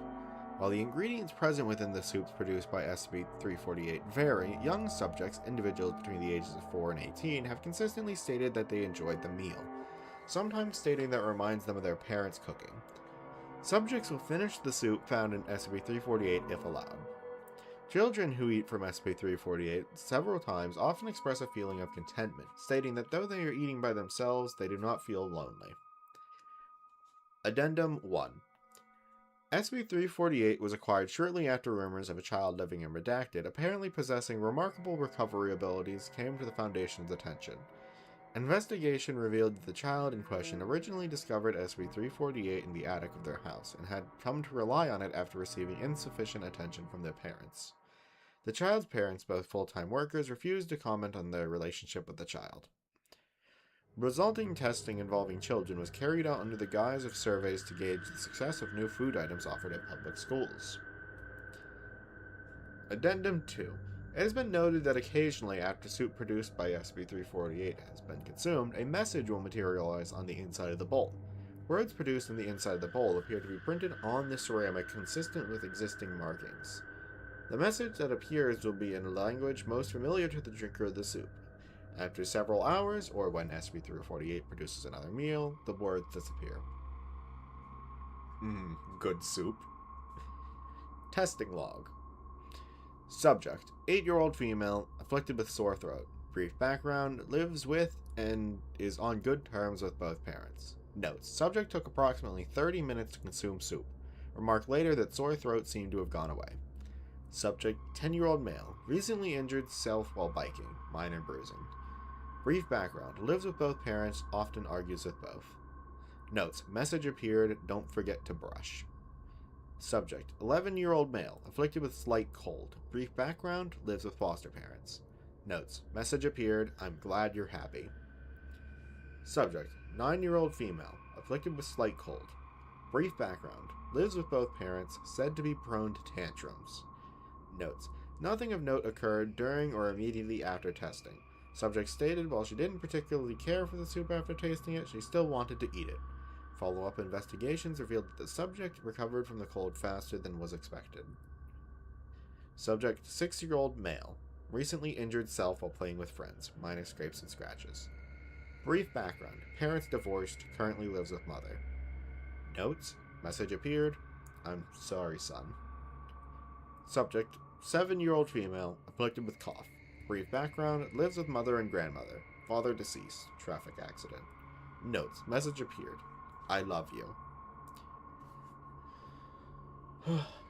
No, more did not do the accent for the Russian guy. German. My But bad. no, I didn't do an accent. Apologies.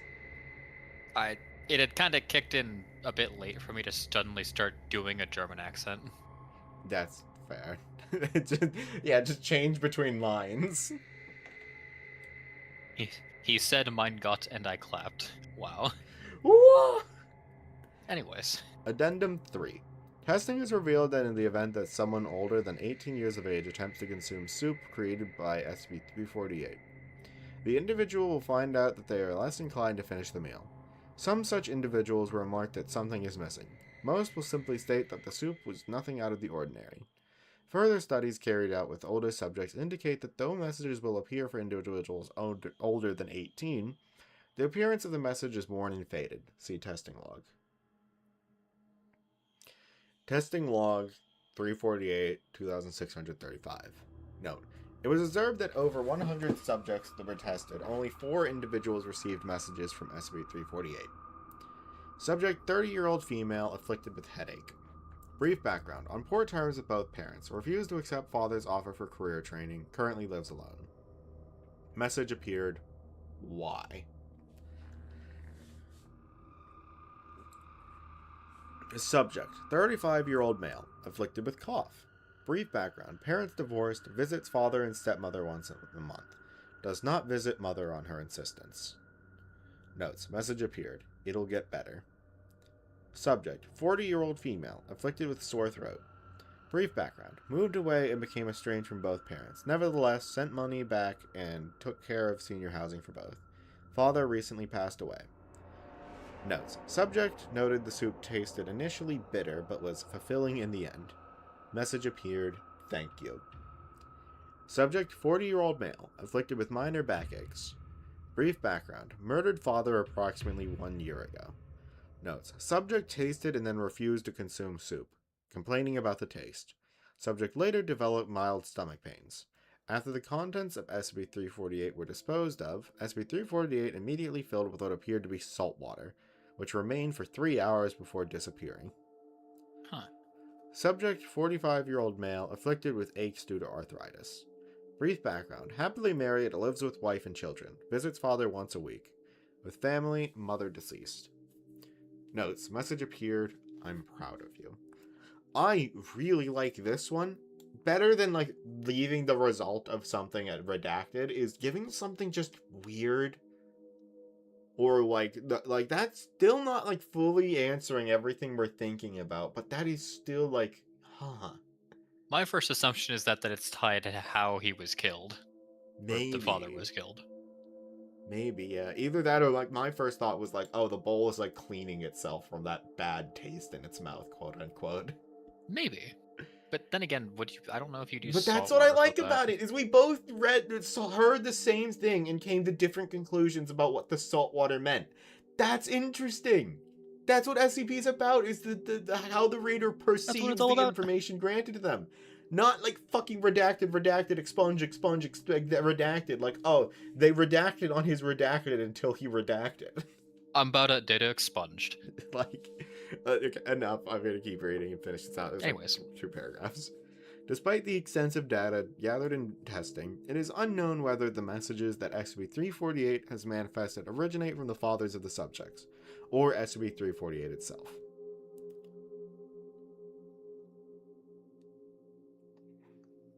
Yeah. Is it always the fathers?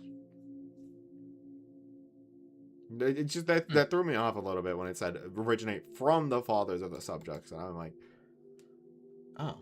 Okay. I thought it was like either parent, not necessarily just the father. Oh well. Addendum 4. SCP-348 was once used in a test involving a 60-year-old man suffering from a terminal illness. The subject, a grandfather with multiple grandchildren, stated that the soup produced by SCP-348 was the best he'd ever tasted.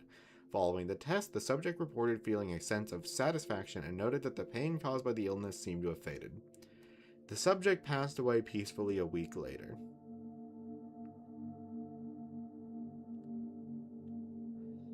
Ah, damn.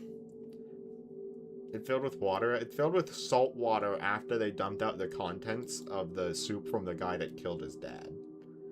So, like, our theories are either, like, they drowned him in the ocean, and so it filled with salt water to, like, kind of... you took that as the bull crying. Yeah, that's... I love that!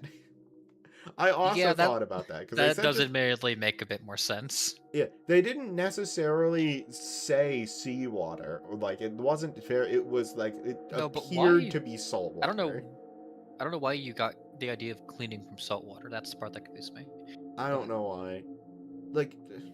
But no, crying is very much a valid interpretation, I think. Yeah. But that's why I find, like, the articles so interesting, and when they leave those up in the air. Oh, this is long. I think I need to go get a drink. Right. I will be right back. Brief intermission. Oh.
I'm back.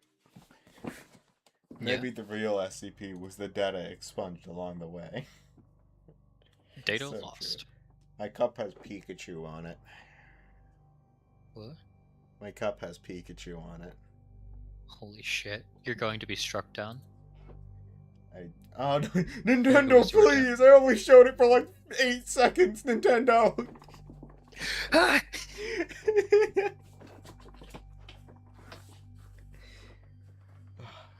Would you like to take this one? No.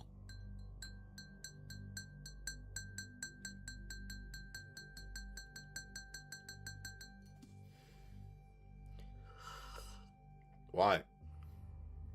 Nuh-uh. Well, who's gonna read it then? Reg. Reg? Reg. Reg? Do you think he, like, went Reg. to work? It's Saturday. You know, that's fair. Do you think he, like, went to work? Yeah, probably. Oh, I just saw the word bacon in here and biblical gospels. What? Oh, okay, this is gonna be something. Okay. Would you like it? Oh, sorry, that's... Oh, those are historical figures. Okay. Fuck it, sure. I'll take it. Alright. Item number, SCP-349. Object Class Safe. Special Containment Procedures.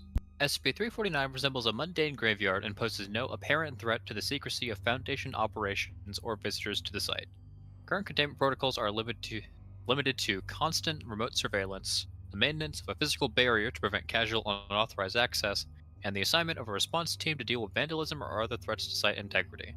Plans exist to expand the site as necessary to accommodate theorized growth. Description: the artifact designated SCP-349-01 is a large granite tombstone, approximately 400 years old. The primary inscription reads, Nicholas Flamel, followed by the dates 1376 to 1606. Damn. Underneath these inscriptions, there lies the legend, You have failed, in large capital letters. The tombstone is damaged and partially eroded, with several large cracks evident across its face. It was reported by Agent Redacted, an amateur genealogist in the cemetery plot near Bath, England, on Redacted. Is it actually... Is there a place called Bath? Fuck? A place called what? Bath. I wouldn't be surprised, honestly. It's England. Who the fuck am I kidding? Yeah. SCP-349 is a cemetery located within a desolate forest clearing 3 kilometers away. It was discovered after a thorough search of the area where SCP-349-1 was discovered. Because of allusions to restricted SCP-related information, Agent Redacted sealed the area and contacted the Foundation. The cemetery is surrounded by a black wrought iron fence with a single Gothic-style arched gate. Inside are small memorials to a variety of individuals from around the world and from throughout recorded history and possibly earlier. The area is apparently maintained through unidentified means, as weed growth and natural erosion are both inhibited within the fence's confines.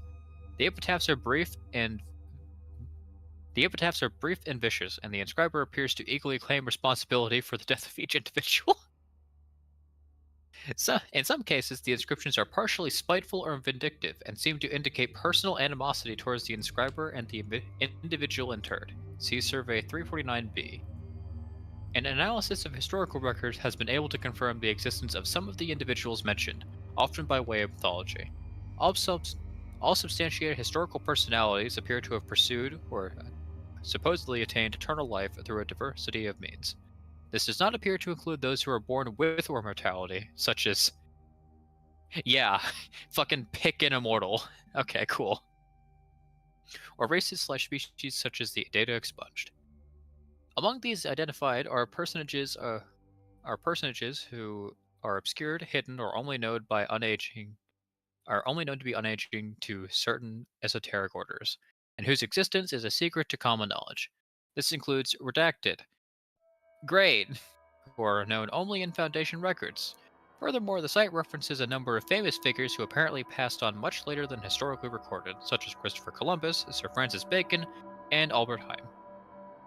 Hi, Lauren. Hello. We are live. I know.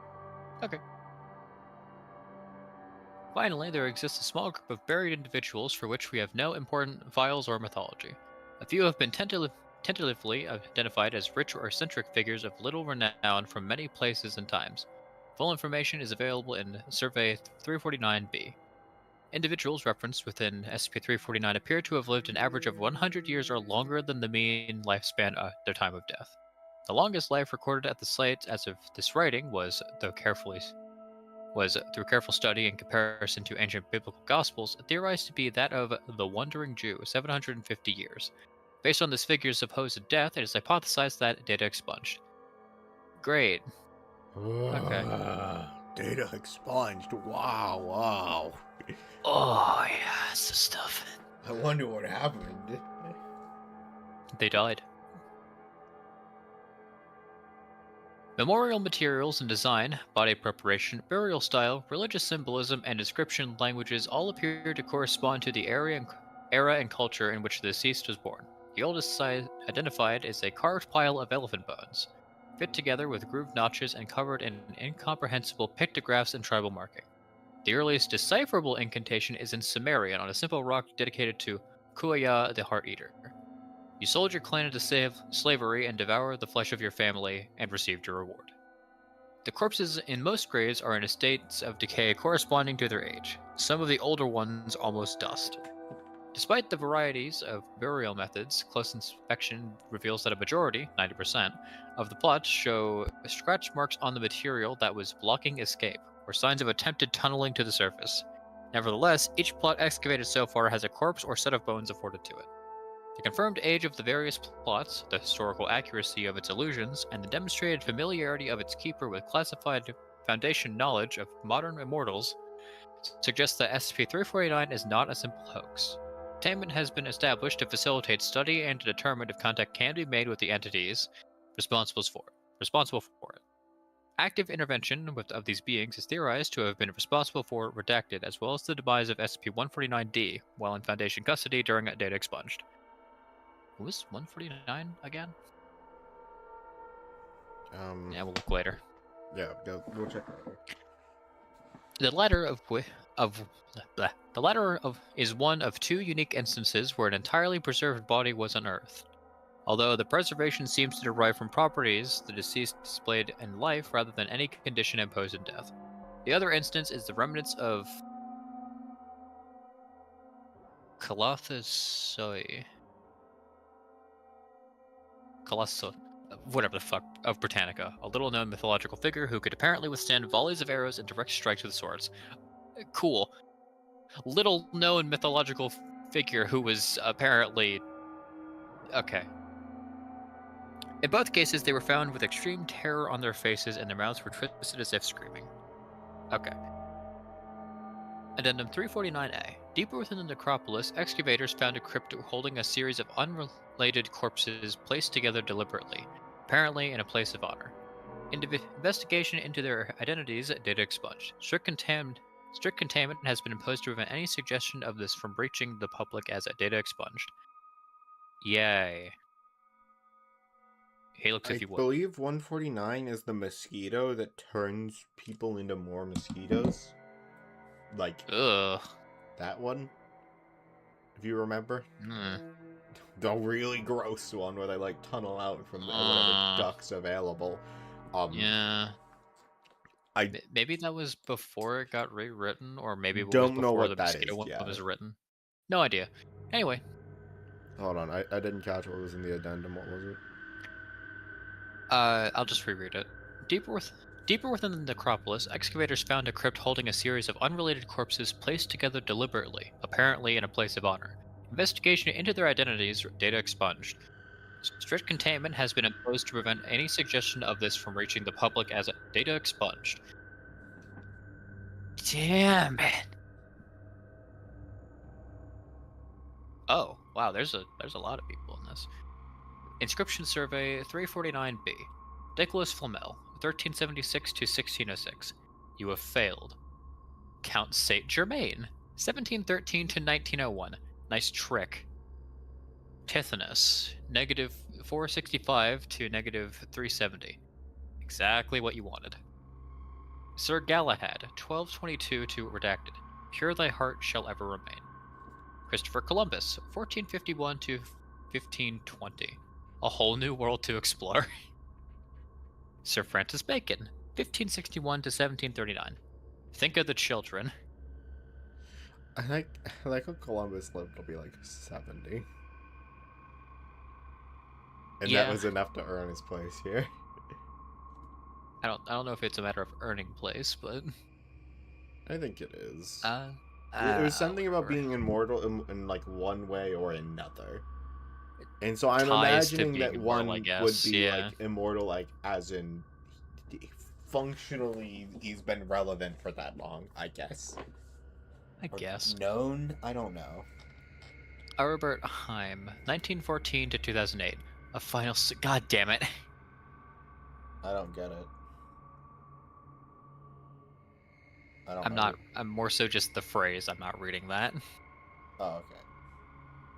Classified Note 349C. The legitimate nature of SCP-349 is corroborated by the apparent familiarity of its keeper with classified intelligence concerning extra-normal individuals. The following incidents are referenced on a grave marker within the site, where possible interred remains have been positively identified as the individual mentioned. Data expunged. Individuals the Foundation has previously observed and registered as humans who have achieved immortality. Said individuals have either died bizarre deaths or escaped Foundation surveillance and disappeared. The locations of the other redacted are currently unknown. Redacted have expressed through limited contact that they are being hunted and that they do not trust the Foundation to protect them. Yeah. The identities of all data expunged. The serum apparently worked and subject displayed no adverse reaction until data expunged. I'm gonna kill someone. Yay! Data expunge, isn't that so Apparent interesting? paranoia persisted in data expunged and no corpses were recovered. SCP-149-D, a high-powered Keter class human who had attained apparent invulnerability and immortality after experimenting with springs and fountains located in Redacted, designated SCP Redacted. Okay, yeah, I feel like 149 wasn't always the one we know of. Containment of his holding cell was breached on his 117th birthday, and SCP-149-D was never recovered, presumably at the time to be escaped and at large. DNA recovered from the intact body was verified to be that of SCP-149-D. Great. Okay. I like this one in theory, but again, the data expunged on Yeah, any interesting information about it is not interesting. It's a cool concept. A yeah. graveyard for the immortal is like really cool. Or people who sought it. But yeah.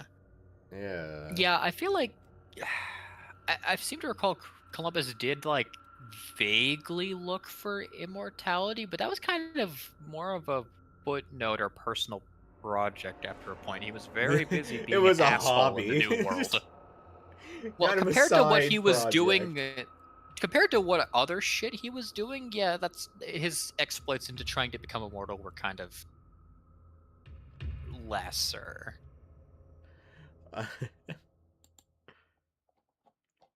Oh, fuck, I don't know if I can handle this one more. You take another one? Yeah, okay. If you'd scroll up, I don't want to. bitch. No, I was just kidding. Item number SCP-350. No, All right, cool. Thanks, Helix. I was You kidding. can scroll back down now. No, okay, yeah, okay, cool. All right, cool. Thanks. Also, hi, Lauren. Hi. Hi. I mean, she left a while ago. She left? Yeah. She didn't even finish one article. Damn. Yeah. I mean, I was like waist deep into the article at that point. That's fair. That's fair. She probably decided she might as well just like watch from Twitch or something. I bet she's in chat right now. I see you. If you are, I see you. I see you. Throw Lauren. rocks at him. Alright. Item number SCP-350. Object class safe. Special containment procedures. When not under experimentation, SCP-350 should be contained within a locked storage unit. No personnel other than those undergoing experimentation with SCP-350 should be allowed to sign SCP-350, no matter what might be offered in exchange. Those who have signed SCP-350 should be allowed to fulfill the terms of SCP-350 until the terms conflict with Foundation interests, at which point they should be restrained or terminated as necessary. Any staff member above level 3 caught signing SCP-350 for any reason must be immediately terminated. That's interesting. Usually you see shit like targeting people below a certain like level, but any staff member above level 3 caught signing it was just instant termination. Which makes that's interesting, because it's like, that means if they're signing for something, it's probably a big deal. The D-Class might sign for a cheeseburger, but what does the guy who has everything want? Okay, I like that. Description. SCP-350 appears to be a single-page contract followed by 49 blank sheets. The contract outlines a basic exchange of a good or service in exchange for a small amount of money wired to a numbered account at redacted bank in Zurich, Switzerland. The wording of SCP-350 is different to every reader prior to signature, and the good or service offered is always something the subject has expressed great desire to obtain. The document is also always in the native language of the reader and conforms to the laws of the nation in which the subject makes their primary residence. Attempts to use video or photography to get an objective image of SCP-350 at this stage have failed, as the text continues to vary from person per person. Once signing SCP-350, the variable language property of the contract ceases, and the text of the contract stays in the language of the owner of the signature on the document to all readers. The subject will invariably find the object or a proof of service shortly after exiting SCP-350's containment unit. Always in a location without direct surveillance. Should the signatory of SCP-350 fulfill the terms of the contract and wire the money to the bank account, SCP-350 begins to add new amendments and terms starting from the second page, most of which demand a minor service of some form from the signatory. However, the complexity of the terms and demands increases with the number of amendments fulfilled, eventually reaching extremes including but not limited to the murder of staff members, the removal of SCP-350 from Foundation containment, and even redacted. Should the signatory not fulfill the original or new terms of SCP-350 for any reason for a full week, they will begin to feel a noticeable urge to complete the current task. This grows into a compulsion on the order of the tics of those suffering from severe obsessive-compulsive disorder. Should the subject be prevented from completing the terms at this point, the subject will begin to lie, steal, kill, and take other extreme actions to attempt to fulfill the demands of the contract. Psychological analysis at this point reveals nothing, as the subject is utterly fixated on completing the task, to the exclusion of all else. As the subject is restrained from completing the task, the subject will resort to constant escape attempts, refusing to eat, drink, or sleep. The subjects will die unless placed on intravenous fluids and forced into a chemically induced coma.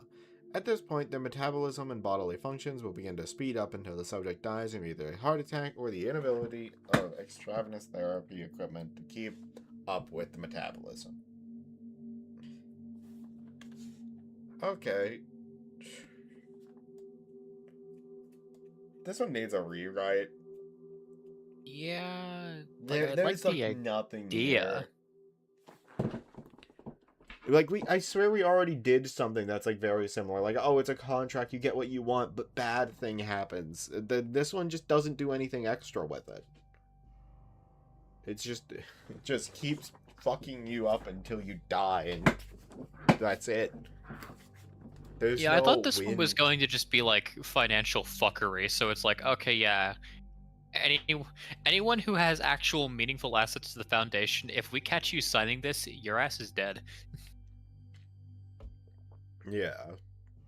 You are not putting this on the Foundation's tab, so help me God. Oh, fuck. Oh. Alright, Ward, I think I'm done reading for now. Thanks gonna be everybody interesting, for guys. watching.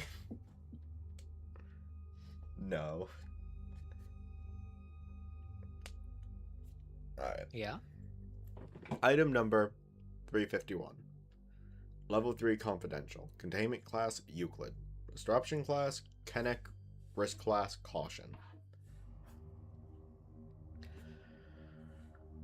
Special containment procedures. All copies of SCP-351 are to be stored on a secure Foundation containment database with access only available to Memetics Division personnel. If testing is performed, a blank copy of SCP-351 consisting solely of SCP-351-1 will be used to neutralize the anomaly's effects in the test subject and potentially compromise personnel. Bots. Io Shannon and Io Minerva. a program to routinely scan online websites for the appearances of SCP-351 copies. Found copies would be downloaded, then removed from the sites under standard online anomaly containment protocols. Mobile Task Force, is that No idea. Epsilon? Fuck, I got No it idea. now. I must.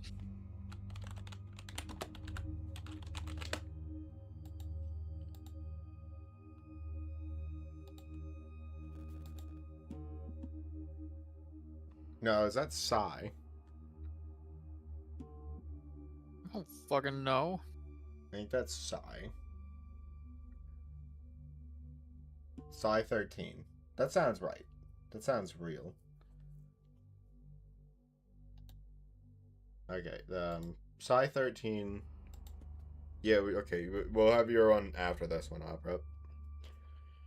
Has been tasked with halting mass memory alteration in the event that SCP-351 affects large portions of the populace. Task Force agents must follow standard memetic quarantine protocols and are equipped with electronics that display the aforementioned blank copies, which must be viewed on a twice-weekly basis. Testing to determine the limitation of the anomaly's implanted memories is underway. No, ASCII, no! Description: SCP-351 is an ASCII plaintext file containing a virulent memetic agent which implants false memories visualized as ASCII art into human subjects that view the file. A graphics design technique that uses printable ASCII standard and compliant characters to form images. The primary component of the anomaly is SCP-350-1, or 351-1. A string of 30 characters which does not correspond to characters in any known encoding standard, which converts the entire file into a memetic vector. Additional text added to the file is the basis for the false memories of SCP-351 implants, with the level of detail the text has corresponding to the level of detail subjects can recall from the memories. All memories are recalled Idacali,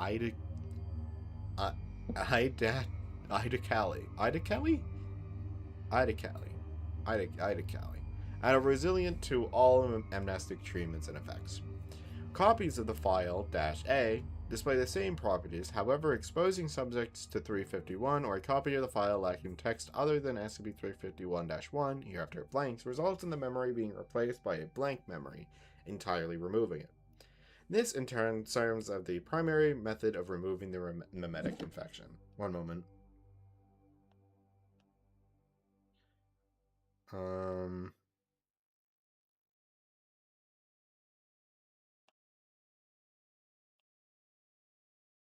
Eidetic. Okay. That's how you pronounce that.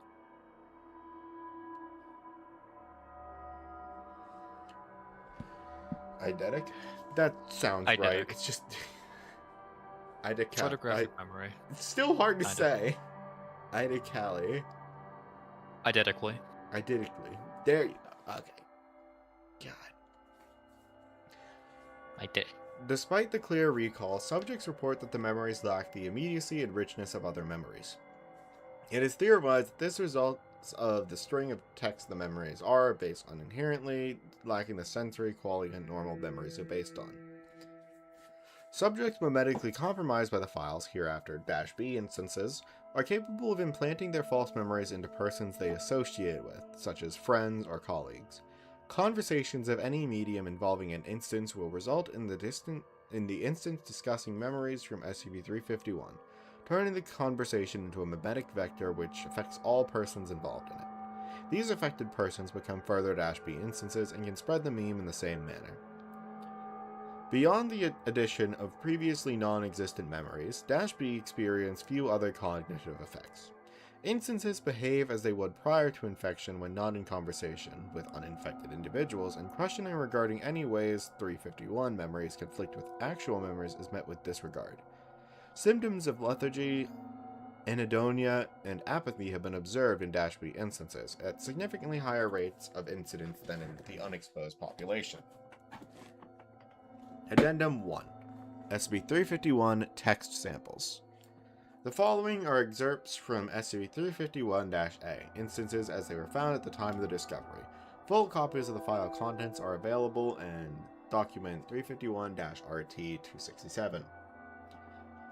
Instance: SCP-351-A5.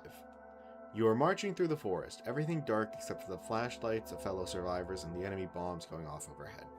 Their explosions looked like blinding sparks. John's blood was still warm on you and your gun, and every time you looked behind you, you expected to see him there, smiling like always. But he wasn't there. The napalming turned everything to incinerator heat. The palm trees swayed and broke, cinders going into your nose, the enemy soldiers emerging from the canopy, rappelling in, and they shot at you. You never felt a more searing, stabbing pain in your life than when the bullets hit your body. The sensation of 1,000 fire ants at an open wound. With luck, you fell to the ground out of their sight. The rest didn't. You heard their screams. You only saw the bloody dirt in front of your face. You knew that the enemy did this, and for that you hated. You hated the enemy. At that moment, you vowed to fight the enemy for the rest of your life. And you vowed that you would make the trek to Coordinates Redacted to train for an eternity of combat with the enemy. For John, for the survivors, for the world. Recovery. Found on a computer at an abandoned military complex in Denali National Park and Preserve, Alaska. Additional files in the area suggested plans to disseminate copies of 351-A5 onto various online forums had been arranged, though had not been performed for unclear reasons. Instance: SCP-351-A19. You didn't drive the car past the red light. It was green, and the street was clear of pedestrians and cars. Your vision wasn't blurred, you were sober. It was dark, but your headlights were on so you could see the road fine. Your wife wasn't shouting at you. Her head was leaning against your shoulder. You saw the other car coming, so you could swerve out the road in time. You were on the right side of the road, and they were on the wrong side, so you had done nothing wrong. It would have been impossible for your cars to crumple together for the windshield to shatter, and even if that did happen, it would make no sense because you swerved out of the way in time. Your seatbelts were buckled, so nobody could have gone through the window. You had no sights of blood or glass shards in your body or her body. Your 1-year anniversary celebration with her happened the day after. It was a great party. She was laughing, and smiling, and talking about how great of a career Oh, her you lab cut work out? has been. Oh, fuck. I got... You cut off at 1-year anniversary. That's not... At least for me, I'm not sure if that happened in chat or not. Yeah, I'm gonna cut back at 1-year anniversary. Apologies, my internet is crap. It just dips out sometimes. Your 1-year anniversary celebration with her happened the day after. It was a great party. She was laughing and smiling and talking about how great of a career her lab work has been. The days after were happy, and so have the months after have been. She's been with you the whole time. She hasn't gone off. 4 months of joy since the anniversary. It wasn't your fault. Recovery. Found on the personal computer of Sandra Holt after her suicide on 04/12/2016. Related files. Interview with, presumably... No, I don't know who these people are. We have 2 people, though. Interviewer, Undercover Agent Saska Hahn. Interviewee, Elysia Dean. Forward. Elysia Dean was a work colleague of Sandra Holt prior to her death, and had become an SCP-B instance due to frequent interaction with Holt. Following the conclusion of the interview, Agent Hahn exposed both themselves and Dean to a blank that removed memetic infection. Alright, who's who? You have a choice? Uh, I'll take Agent Hahn. Okay. Can I ask some questions about Sandra Holt? It wasn't her fault. It wasn't her fault, I'm sure, but I still need to ask some questions. How long had you known each other? About 3 years, I guess, since I started working at Redacted. She was a good boss, kind of quiet, I guess, but not a hard ass or anything. Really sensitive. And then she started dating Jane Keisley. Did I mention her? Her wife. Well, future wife at that time, and then it was like a light went on inside her. What was Jane like? I only met her once, except when I saw her at her anniversary party. After she died in the car accident, she survived, and I was in the car too. It was a great party. She was laughing and smiling. She didn't go through a window. Yes, it was a great party. But getting off track here. What did she look like? Jane, her wife. Oh, she was like 5'2", mousy brown hair, kind of straight up and down, like a U plus 007C vertical line. Not my thing, but you could tell they were into each other. Real sweet. And no glass shards in her body. No glass shards, right. None on either of them. Or blood. I never saw blood. Yeah. Sorry, that's something. You mentioned an accident? No, I mean, yeah, she swerved out of the road in time. Nobody went through a window. That's very clear that didn't happen. It wasn't her fault. It wasn't her fault, but there was an accident. Yes, the day before their anniversary. Then they had the party. It was a great party. And then her funeral a few weeks later. And then they had 4 months of joy, and then Sandra committed suicide. Yes, that makes sense. What was her mental state like in the days before the suicide? At work? She kept having this one file open on her computer, revising it over and over, and crying. Which was weird because she'd been having those months of joy, and she was drinking, which was odd too, because she was sober and her vision wasn't blurred. She could see the road fine. Yes, that's right. She saw the road fine. Her lights were on. Her lights were on, and it wasn't her fault. Oh, I like that. That reads really well. That's a good log. I really like that. Yeah, playing into it just enough. Yeah. Ah, it's good. Addendum 2. Experiment log 351-1. On 9/1/2007, researcher Ferdinand Fortier was granted permission to perform preliminary tests to determine the limitations of SCP-351's memory alteration capabilities. Tests would be conducted with Fortier and his research team inserting text into an SCP-351-A instance via autonomous processes, then displayed to a D-class subject who would be infected and subsequently asked to describe their memories. Blanks would then be showed to the subject and the whole research team as to minimize potential for memetic spread. I do really like the blanks mechanic. I think that's an interesting little add to this. So, refresh my what are the blanks again? Basically, feed of it, like information come in, they overwrite that with a new command that's just a blank, and that deletes the old command. So Okay. the memetic disappear. At Gotcha. least is my Okay. understanding of it. Okay. It's like putting a tick on a tick to kill the other tick, and then it drops off. It doesn't make much sense, but that's just... I personally liken it to using the comments function in coding to make something not run. But yeah. That's true. Test 1. Text used summary. A detailed paragraph describing a green-eyed black and white cat. Said to be one the subject currently owns. Outcome. The subject visualized the cat as being cat-shaped, with ASCII characters forming an outline of its body, fur patterns, and shading. All characters were grayscale except for the eyes, which were irises of @ signs. The color green was not mentioned, suggesting grayscale visualization of the memories. Past tense tests yielded the same results, though with an inability for the subject to describe why they no longer own the cat. It's only able to, like, feed information that it knows. Which is interesting. So it's like, oh, yeah, and you never told the program why the cat isn't there, so they can't remember what happened to it. Because they never owned the cat, and there wasn't anything that happened to it. Test 2. Text used. You own a black cat, a striped cat, and a white cat. Outcome. The black cat was described as being like a hole formed from ASCII block characters. The striped cat being a cat-shaped mass of stripes formed from hyphens and similar symbols, and the white cat being an outline of a cat formed from periods and dots. They were incapable of elaborating. Text used. You own a cat. Outcome. Subject stated, I own a cat. They were incapable of elaborating. Well, do you? It's like that one meme of like, oh, you're telling an AI to say I hate things. And then it says, I hate things, and then it's like, oh my god. God. How AI is insane.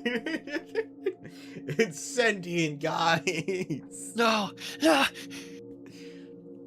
Test 4. Text used, you will own a cat. Outcome. Subject described a lengthy, incoherent memory involving reverse blindness, feline anatomy, and space travel. Further tests with future tense yielded similar results. I see. Who fucking knows, man? Test 5. Text summary. Text use summary. The text of test 1, but translated to Spanish. D34, the subject for this test, does not speak Spanish. Outcome. The implanted memory was described to be highly disorienting for reasons that the subject could not identify. The cat present was described as having singing limbs, a shape of rapidly changing ASCII symbols, and eyes forming advertisements written in an unclear language. Visualizations are not consistent between different subjects. Cool. Incredible. Text used. Summary. A disturbing childhood encounter with SCP-3840, intentionally written to make note of colors, sounds, specific physical appearances, and additional qualia. Why'd they have to do that with the horrifying SCP and not, like, the cat? It's a cat. They couldn't do a test where it's like, oh, you're sitting home, you're with your parents, they love you, and then like something comes on the news or something. No, the like horrifying childhood encounter with a dangerous SCP object, and make sure the blood, the viscera, and all of that is in high detail. Yep. Outcome. When provided with images and information regarding SCP-3840, the subject displayed expected fear responses, albeit with no response when recounting or illustrating their memories. While the level of detail was higher than that of previous tests, the memories continued to possess ASCII art qualities along with hazy surroundings and amorphous shapes for objects that weren't thoroughly described. No non-grayscale coloration was described. Text used. Summary. Revised version of Test 6, but with a doubled word count and further details. Outcome. Expected fear responses and a phobia of dense forests displayed. Though the lack of realism from the ASCII art qualities still reduced the overall emotional impact. Hypothesis regarding correspondence between the level of detail and the vividness of implanted memories are confirmed. We get like a quick... No, okay. I was really hoping it was just the shark that floats through the woods. I was really hoping that's what it was. Test 8. Text used. Summary. Memories of being rescued by a mobile task force in the same scenario as Test 7. Outcome. Same fear response was present but lessened. The subject had a greater affinity towards mobile task forces. However, they remained skeptical due to their past D-class testing in the Foundation. Test 9. Text used. Summary. A series of events involving the subject being a member of a mobile task force, eventually demoted to being D-class personnel as part of the containment of a fictional anomaly. Outcome. A greater affinity to the Foundation was established. Experiences they had as a D-class were not overridden by the implanted memories, some integrating themselves as events during their task force experience, causing heavy skepticism toward the Foundation to remain. What influence the ASCII art visualization had on this is not clear. Test 10. Text used. You have never doubted the Foundation. You have always been loyal to the Foundation. Great. We're going down this route, I see. Outcome. Subject was found to be agreeable with Foundation protocols such as containment and the maintenance of the Veil. Ambivalence regarding D-class testing was not wholly removed. Experiments using longer and more detailed text to further alter personality traits are planned. Note. Continued tests of this nature are currently forbidden by order of the Ethics Committee. Thank fuck, Ethics Committee. Nuh-uh, Oh. no. Bad. Hey, no. Just no. Addendum 3, Project Tin Man. On 29/03/2007, researcher Lucinda Beringer was performing standard monitoring of SCP-9906 when the anomaly's cognitohazardous properties bypassed all mimetic filtration systems, converting Beringer into a mimetic vector. Before a containment breach could ensue, Beringer injected all available amnestics in her vicinity and exposed herself to experimental anti-mimetic glyphs. The cumulative effect of both the anomaly and the measures taken by herself was the complete erasure of her personality, memories, and almost all mental faculties. This induced an effective vegetative state. After being connected to life supports, no methods were found by which Beringer could be returned to her prior state. You erased her brain. On 21/04/2007, the Ethics Committee granted approval for the experimental use of SCP-351 in reconstructing Beringer's personality and memories. Classified Project Tin Man. All database information on Beringer, correspondence from co-workers, and personal journal entries were gathered to write a heavily detailed text with the potential to restore her mental states.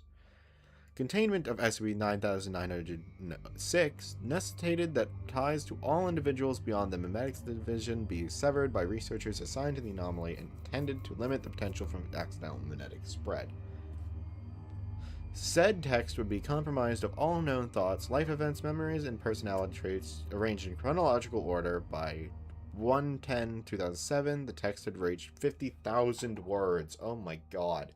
This is interesting. I'm loving this article. Yes. Once no new information could be found, the text was added to a specially designated SCP-351-A copy. On 10/10/2007, researcher Beringer was exposed to the file. Initially, only slight limb movements were performed, but after 1 hour, she began to pace around her room. An interview was performed the following day. Oh, this is, ooh. Interviewer, researcher Ryan Busad. Interviewee, Lucinda Beringer. Hereafter SCP-351-B. Date 11/10/2007. Forward. Researcher Busad has a colleague and was a colleague and close friend of Beringer prior to the SCP-9906 breach. He served as one of the lead researchers on Project Tin Man, specifically requesting to perform the initial interview due to his familiarity with her. Characters, dates, add so much to a story that some authors just don't realize. Dates are one thing, but Like, names it's do really help. interesting seeing just as we go through the timeline. That is piecing Even this together giving so much me- more. Even giving me a letter to work off of for someone's name would be a massive fucking help for certain articles. Like, holy shit. Yeah. Alright. Shall I take Busad? You take Beringer? Sure. Alright. Yeah, you take Besad. Begin log. Beringer? SCP-351 stands in the center of the room, blankly staring at a wall. Beringer, could you please move over to the chair by this window? He taps on the glass, separating his observation chamber from the room. No response occurs. Lucinda? SCP-351 slowly turns her head. She moves the chair and desk in front of the window, seating herself. Hello. Are you feeling well?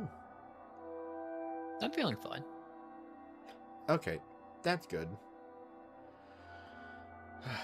Look, apologies if I get unprofessional here. It's just been so long since I've actually seen you look, well, alive. I hope you'll understand. I do. It is of note that at this point in the interview, SCP-351-B's facial expressions have not experienced any change. Okay. So how did you feel when you were under, before we showed you the file? No response. Nothing? Can't think of anything? Well, that's alright. I shouldn't be surprised. So, I don't see the need to speak much. Succinct is always better. well, that is identical to part of what we wrote in the file, but you aren't wrong there. So remember who your husband is, right? Mike Lenton Page. I would never forget. Alright, good. And you also remember your marriage. You know, when you were in the... We were at... Sorry. We are at the church at the end of the winding road leading into the woods. The sun was a shining ring of dashes, and the trees' leaves were thousands of swaying ankle quotes that kept fluttering off. The wind was chilly. Clouds were puffy brackets. It was a beautiful day. Well, that's good to hear. Because of our involvement in the Memetics Division, the Foundation monitored the marriage and limited attendees to our co-workers, but it was beautiful all the same. Alright, good. Do you remember anything else about those clouds? The trees? The clouds were puffy brackets, and the trees' leaves were thousands of swaying ankle quotes that kept fluttering off. What else is there to say? I knew you aren't one for talking, but isn't there anything more you could say? Even just as simple, I can't remember anything else? I can't remember anything else. Alright then. Can you remember how you felt then? Any of your emotions? I was happier than I had ever been in my entire life. Every dash and letter of Mike Page's face filled me with joy. He kept making references to those bad Star Trek episodes we saw years back, and I couldn't stop laughing. At night, when we laid back and stared at the asterisk in the sky, I felt like I was in love all over again. Does remembering this make you happy? Yes. So how come your tone of voice hasn't changed at all? How come your facial expressions haven't changed? No response. You say that this makes you happy, but I can't see it, Lucind. I remember every day after that marriage you couldn't help but grin if I even brought up the slightest thing on it. Like how every dash and letter of Mike's face. Researcher Basad views the blank on his computer terminal, then resumes speaking. She's got it on standby. I bring up the slightest thing and I'd keep seeing you smile for so long after. SCP-351-B slowly smiles. You're doing it now, but it's like when you copy what I say. It doesn't feel genuine. I was happier than I had ever been in my entire life. But you keep repeating that. How I was happier than I had ever... This doesn't feel genuine, Lucind. I don't feel like I'm speaking to the real you. I'm myself, Ray. I don't get what you mean. I didn't want to tell you this earlier, since the clouds were puffy brackets and it was a beautiful day, but I think I should. It was beautiful, but what is it? Mike's dead. No response. He was in a containment breach several months after yours. He left a last message, but the agents never found his body. Oh. Oh God. How could this happen? That's the only reaction you can have? I am distraught. How could this happen? Oh God. I was laying back and staring at the asterisks in the sky, but this is all? Could you please think about the rest of your time with him? Can it get anything else out of you? I don't understand what you mean. I loved him more than anyone else in the world. But that's identical to what we wrote in the document, where we wrote down how you were at the church at the end of the... Please, can you think of anything outside of what is in the document? Anything. Did the memories give you any mind past that?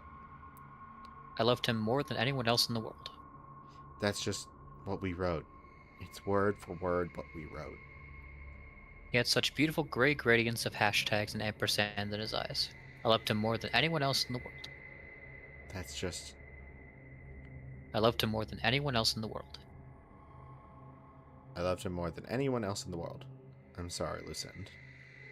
Researcher Basad exits the observation chamber. SCP-351-B continues to stare at the space Basad was formerly in, frowning. No other movements are made. God, that was good! Yeah. This is very well done. Holy shit. In a state of emotional distress, Researcher Basad exited the chamber without viewing the blank on his computer terminal. Ah, fuck. Breaching Dumbass. standard security protocols. This resulted in the memetic spread of SCP-351-B's memory constructs to all present Project Tin Man personnel until site security was alerted and dispatched. Unusually, upon exposure to blank instances, the affected personnel experienced a near-complete loss of all memories regarding SCP-351-B. The theorized cause of this is that the implanted SCP-351-A memories were so similar to actual memories of SCP-351-B that both became connected, causing the erasure of implanted memories to erase the actual ones, since all acquaintances of SCP-351-B had been recruited for Project Tin Man and were present when Basad breached protocol. All the original memories for SCP-351-A have been based on are lost. Researcher Prasad has been removed from all SCP-351 related research, and new security protocols are being implemented to prevent the repeat of incidents of this nature. Project Tin Man has been considered a failure. However, SCP-351-B has proven useful in isolated environments that prevent memetic spread. Following revisions to SCP-351-A that removed information regarding emotions and added loyalty, increasing text. Based on the findings of research Fertier's team and Experiment Log 351-1. SCP-351-B can consistently perform activities beneficial to memetics research on a daily basis, assuming plans for life support systems that will automatically provide health assistance to subjects are completed. SCP-351-B is expected to be capable of serving the Foundation indefinitely. Wow. This was a really good article.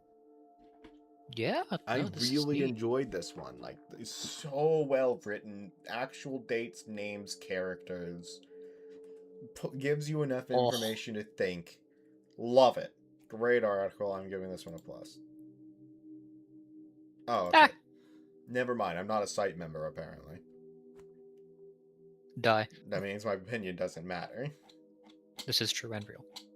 Oh, that was a really good article. Okay.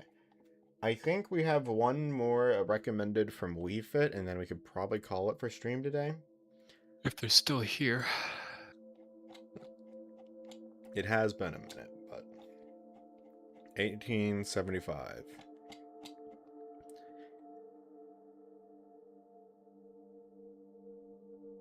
Antique chess computer.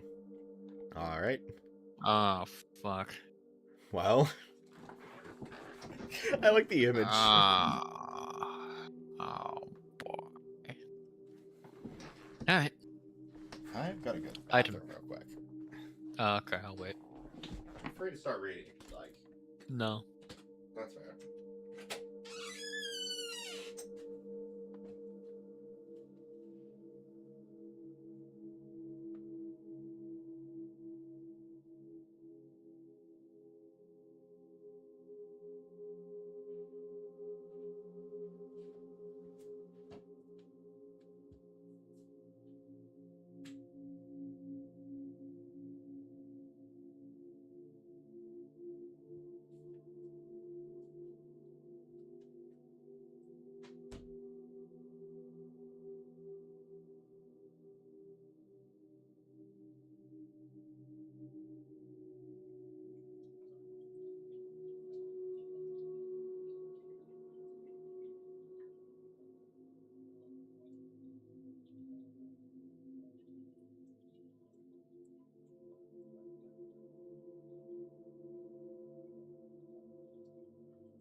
Alright, I'm back. Quick, read it without him. Sorry, Isaiah, did not read your message. The amazing digital searches flashed a few dates on screen for a second in the last episodes, and people definitely noticed. Think giving a timeline to be pieced together really helps contextualize It does. events. That's fair, yeah. Any extra bits of information does really help immersion, as long as it's not, like, to the point of dragging someone's attention too far away from the original subject. Yeah. Like, I don't need a full history of Austria-Hungary for most, like, objects in Foundation custody, I'm just saying. But dates would be nice. Anyways. Item number, SCP-1875. Object Class Euclid. Next scheduled November 77 exercise. In progress. Cancel out. Cool. Authorized personnel only. Helix. Okay. Explanation of recent containment procedures changes. We believe that the computer networks at SCP-1875's holding site have been compromised. As a result, all electronic communications with the facility have been severed pending further notice. Overwatch HQ has declared a moratorium on future November 77 exercises until such time as we fully understand how 1875 transmits and receives wireless communication signals. Accordingly, I have amended for these procedures with 2 clauses. 1. Re-1 exposure of SCP-1875 to wireless data networks, and 2. Treatment of individuals exposed to 1875 Image 1AB. Is this 05 another mimetic? redacted. I think so. Special containment procedures. SCP-1875 must never come in within transmission range of any wireless data network. The machine's container must be enclosed by a Faraday cage, and it must have a fully mechanical locking mechanism. The holding site's full-time staff must include at least 2 network security experts, 1 armed security guard, and 1 child psychology specialist. Okay. When this machine is fully assembled and activated, the speed adjustment lever on SCP-1875-3 must not be set to V, maximum speed, without direct supervision by the site's Level 4 supervisor. Electronic devices with data storage capacity may not be introduced to the facility, except during Exercise 1875 November 77. Wrong. Bad. Crossed out. And all individuals must be screened for such devices prior to entering the holding site. In the event of Exercise 1875 November 77, Overwatch HQ will permit 1 designated and clearly marked laptop computer to be taken into SCP-1875's primary shielded container. Upon completion of November 77, facility staff must ensure this designated laptop is shredded in the facility's scrap metal shredder. Research data may only be removed from container in the form of a paper printout. Got it. Any evidence of 1875 Image 1AB exposure must be reported immediately to Overwatch HQ. Description: SCP-1875 is a Victorian-era chess automaton consisting of 4 principal components, hereafter referred to as SCP-1875-1, -2, -3, and -4. See Scientific American Supply? Whatever. November 6, 1915. Torres and his Remarkably Automatic Devices, Volume 80. 2079, 296 to 298. Okay, cool. SCP-1875-1. A steel chessboard table, 72 by 72 by 64 centimeters, with a standard 8 by 8 grid of 64 checkered squares painted on its surface. Based on its composition and patina, research staff have identified the exact material as English crucible steel, likely cast between 1820 redacted and 1870 redacted. Yeah, that kind of redacted, fine, whatever, fuck it. I mean, it doesn't matter. It's better than nothing. Like, at the same It's a start. time, would the last digit really be that hard, man?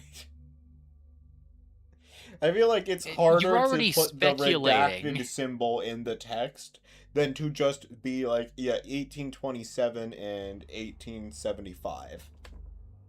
Anyway, on redacted, 1990 redacted, Mobile Task Force, cool, retrieved SCP-1875 from an abandoned laboratory facility discovered beneath the former residence of redacted University Professor M in Shire, England. Cool. A drive shaft designed to connect with SCP-1875-3 protrudes from one side of the system's otherwise seamless enclosure. The table contains a sophisticated mechanical and biological system that controls a matrix of 64 electromagnets using an analytical engine composed of the combined brain tissue of the twin daughters, designated 1875-1A and -1B, of Russian chess prodigy Redacted. Each square on the chessboard surface sits above a single electromagnet, and each electromagnet can move 1 chess piece to one of 8 neighboring squares. Researchers have developed several theories regarding the control mechanism's functional specifications, but the nature of its biological component and possible sentience remain unverified. It's a ghost chest box. Great. SCP-1875-2, a complete set of 32 chess pieces carved in the Oriental style from human bone. Oh, good. Each piece is affixed with a thin 0.31 centimeter base pad of ferromagnetic iron. Samples of the bone used for the pieces have been matched genetically with tissue samples from -1A and -1B. Cool. Following the recovery of SCP-1875-1, an anonymous individual associated with Professor M's estate submitted information to Foundation personnel regarding these chess pieces, leading to their subsequent discovery and the possession of H in New York City's Washington State Park. View image. View image. I don't wanna. View what if image. it's mimetic? What if that's just View shag? image. What if that's just shag? View image. Hell yeah. It's chess pieces. I mean, yeah, I wanted to see what they fucking looked like, you clown. No, I'm not judging you for wanting. I'm just like, damn, those are just chess pieces. Helix, I was this fucking close to saying it was beautiful outside again. There was Anyways. no blood. She didn't go out the window. It wasn't her fault. I love my wife. Anyways. SCP-1875-3. A stationary steam engine manufactured by Maudsley, Sons and Field, circa 1840. Also acquired from the estate of Professor M and designed to spin SCP-1875-1's drive shaft.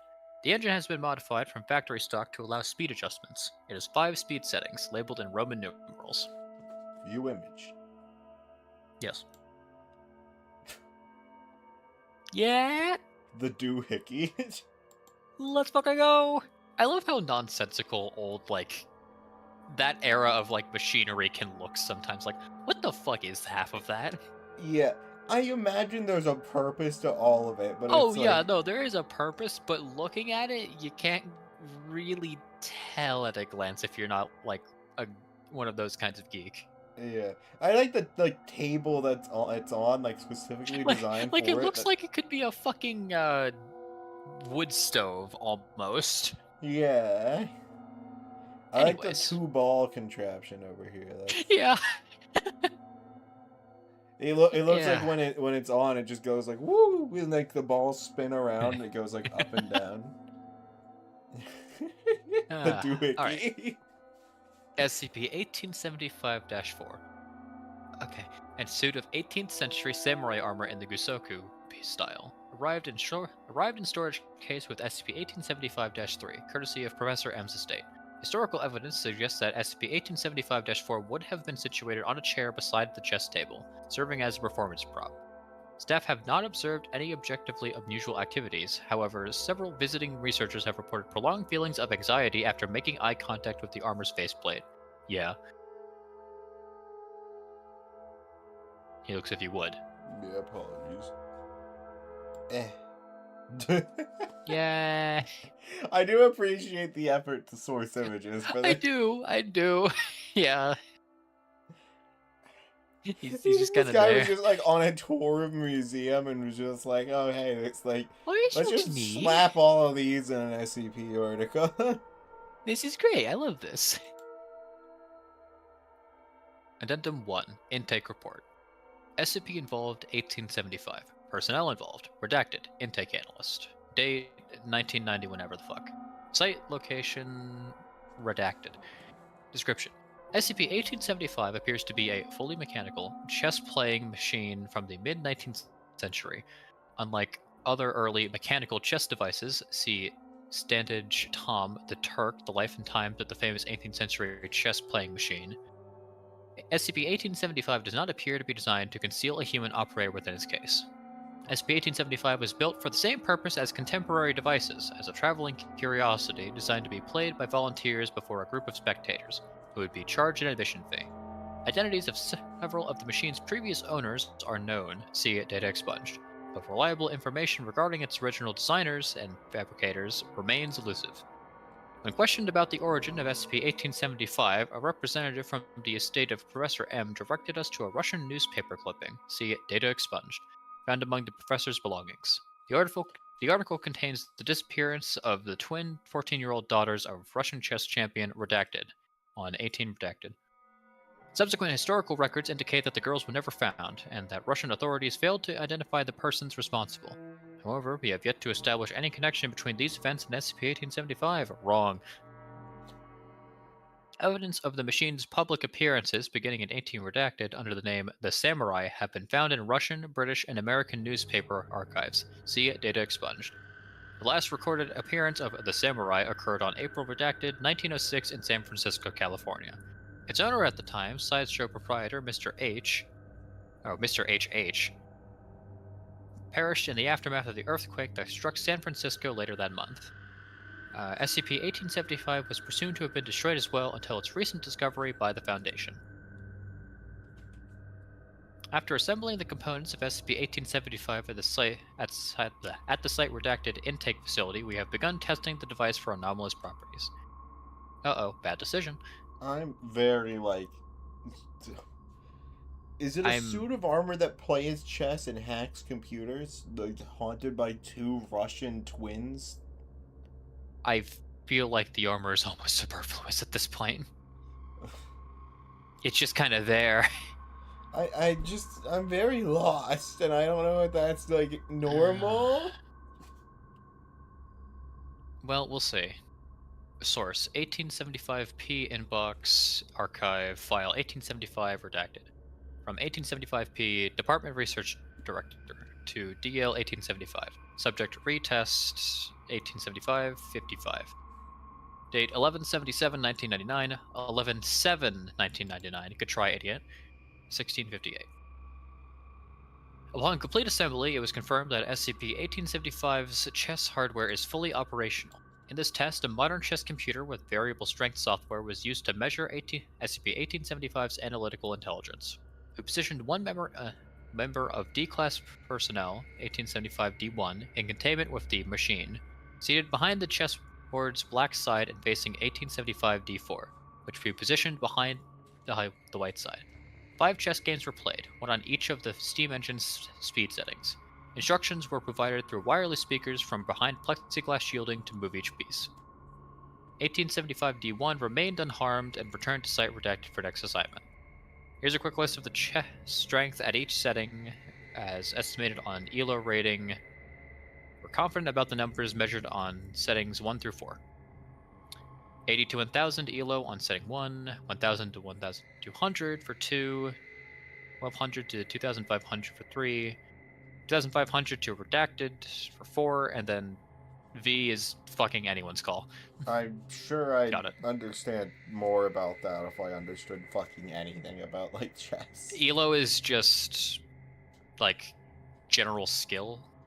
Yeah, but the numbers, So like, it's what does just- it mean 800 to 1000? Higher ELO good. 800 losses to 1000 wins? What? What's the Higher ELO 12? good. I don't know the specific, like, number values off the top of my head or anything, or, like, how it's Yeah, supposed to be measured, but no idea, so that means nothing to me. anyways. Test on setting V remained the outlier, and so we performed additional tests with chess proficient researchers. See file 1875-V-redacted games-redacted. Fucking hell, okay. Initially, SCP-1875 exceeded redacted ELO, a redacted percentage increase from the maximum rating measured on our previous 4 settings, or setting 4 tests.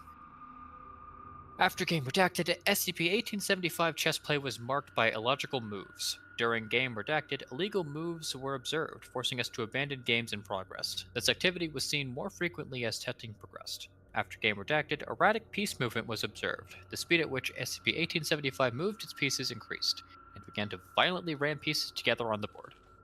Several chess pieces were chipped, and we decided to cease testing until we can determine a way to proceed without causing more damage. Staff currently suspects that setting V may be malfunctioning due to excess age and wear. 5 minutes later, the following was sent to all members of the SCP-1875 email distribution list. From 1875p Research Analyst to DL-1875. Subject re-forward re-test 1875-55. Same day as before at 1703. Attachment, something in Russian, 17.2 megabytes. A1, B2, C3, D4, E5, F6, H7, G8.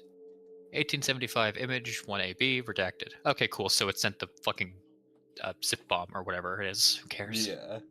This one's kind of losing me. I'm gonna be honest. I think it's It's just taking getting a lot of worse. time to get to the point in my mind. Yeah. 1875 image 1AB is an image file that appears in the that appeared in the body of the suspicious email above. It has been removed from this report due to unknown mimetic properties, which cause an adverse reaction in personnel who unintentionally viewed it while checking email 18 on 11/7/1999 before others could be notified. The image appears to be a black and white photograph of two young girls, though first-hand accounts describe it as distorted or stretched in a visually disturbing manner. Is this fucking early analog horror? I'm gonna kill someone.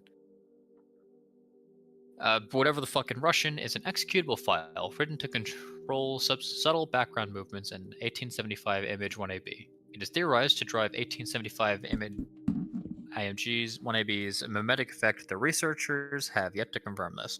Gee, I wonder why. The reaction to image exposure was characterized by symptoms: T+0 exposure, mild anxiety, time in 15 minutes, headache, elevated body temperature, and then 2 hours is restlessness, insomnia, auditory hallucinations reported, often heard as quiet, childlike laughter. 4 hours in visual hallucination reported, intense anxiety. 7 hours, subject remain conscious, though increasingly unresponsive to external stimuli.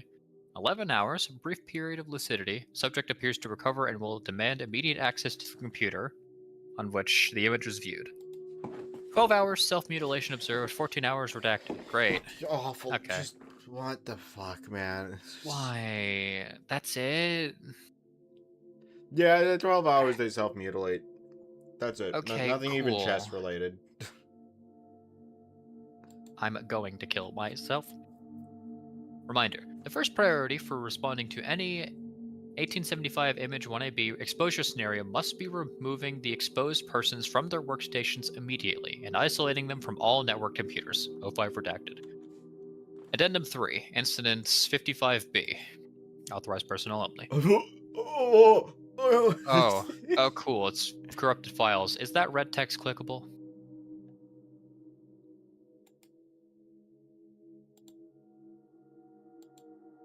Nope.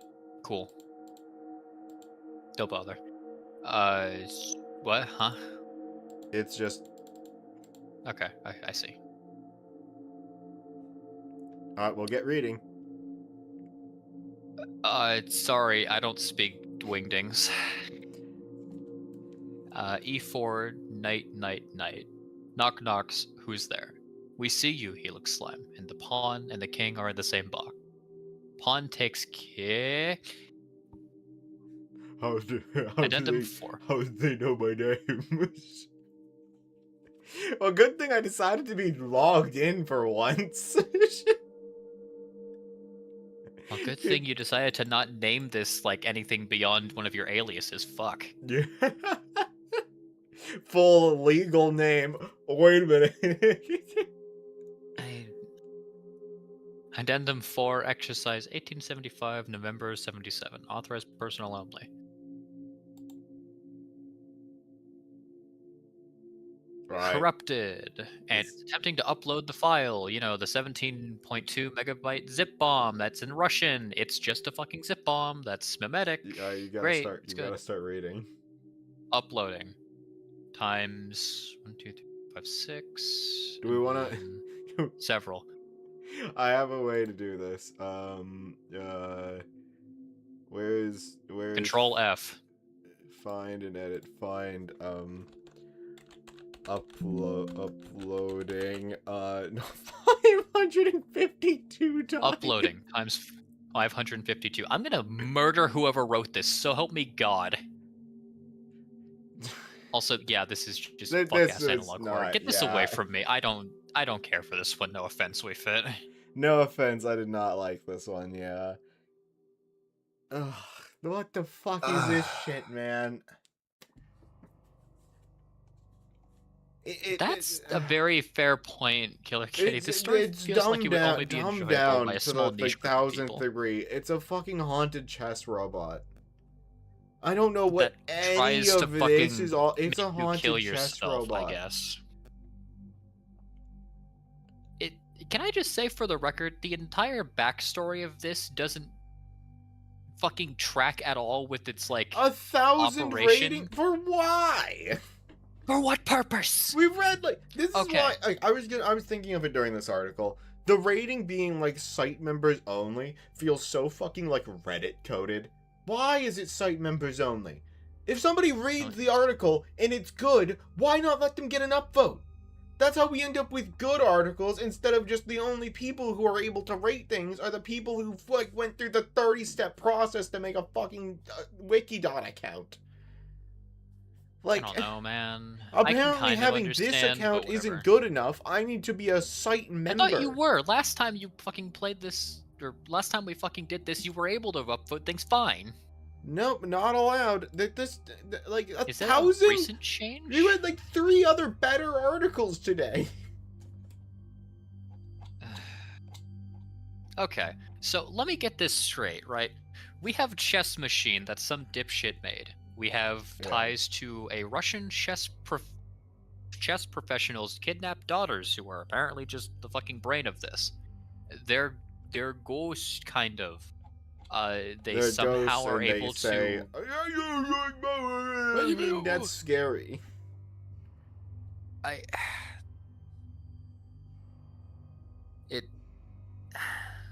It fucking can play chess really good at specific settings, but if you set it to the left one, oh well, that one's not great. Anyways, yeah, cool. It can just kind of hijack any fucking Computers, transmission for some reason. Like, what?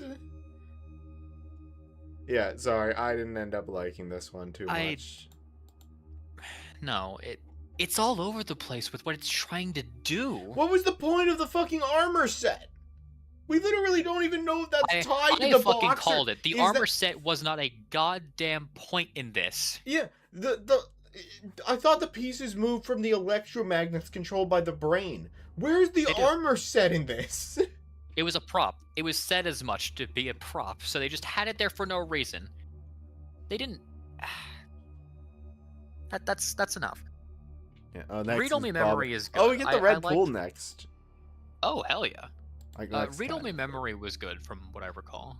Read-only memory was really good. That's a good way of doing, like, technical fuckery. Would you like to take that as your favorite and I take Invisible Woman? That or the Invisible Woman. I really liked Invisible Woman because it's simple, but it's neat. I think I'll just take both of them and say these were our favorites from this time because we both, like, very much liked both of them. Oh. I did like Philosopher's Stone and Graveyard of the Immortals, but yeah, probably Invisible Woman for me. Sorry to end that on a sour note, but like, holy shit. What? Why do so many people like that? I don't know, man. Like, if we go to read-only memory, how many does that? I thought 149. Really? It just doesn't make any sense. I genuinely feel like the people who are able to read the article, or the people who are able to vote to up the rating of something, just haven't read most of the articles.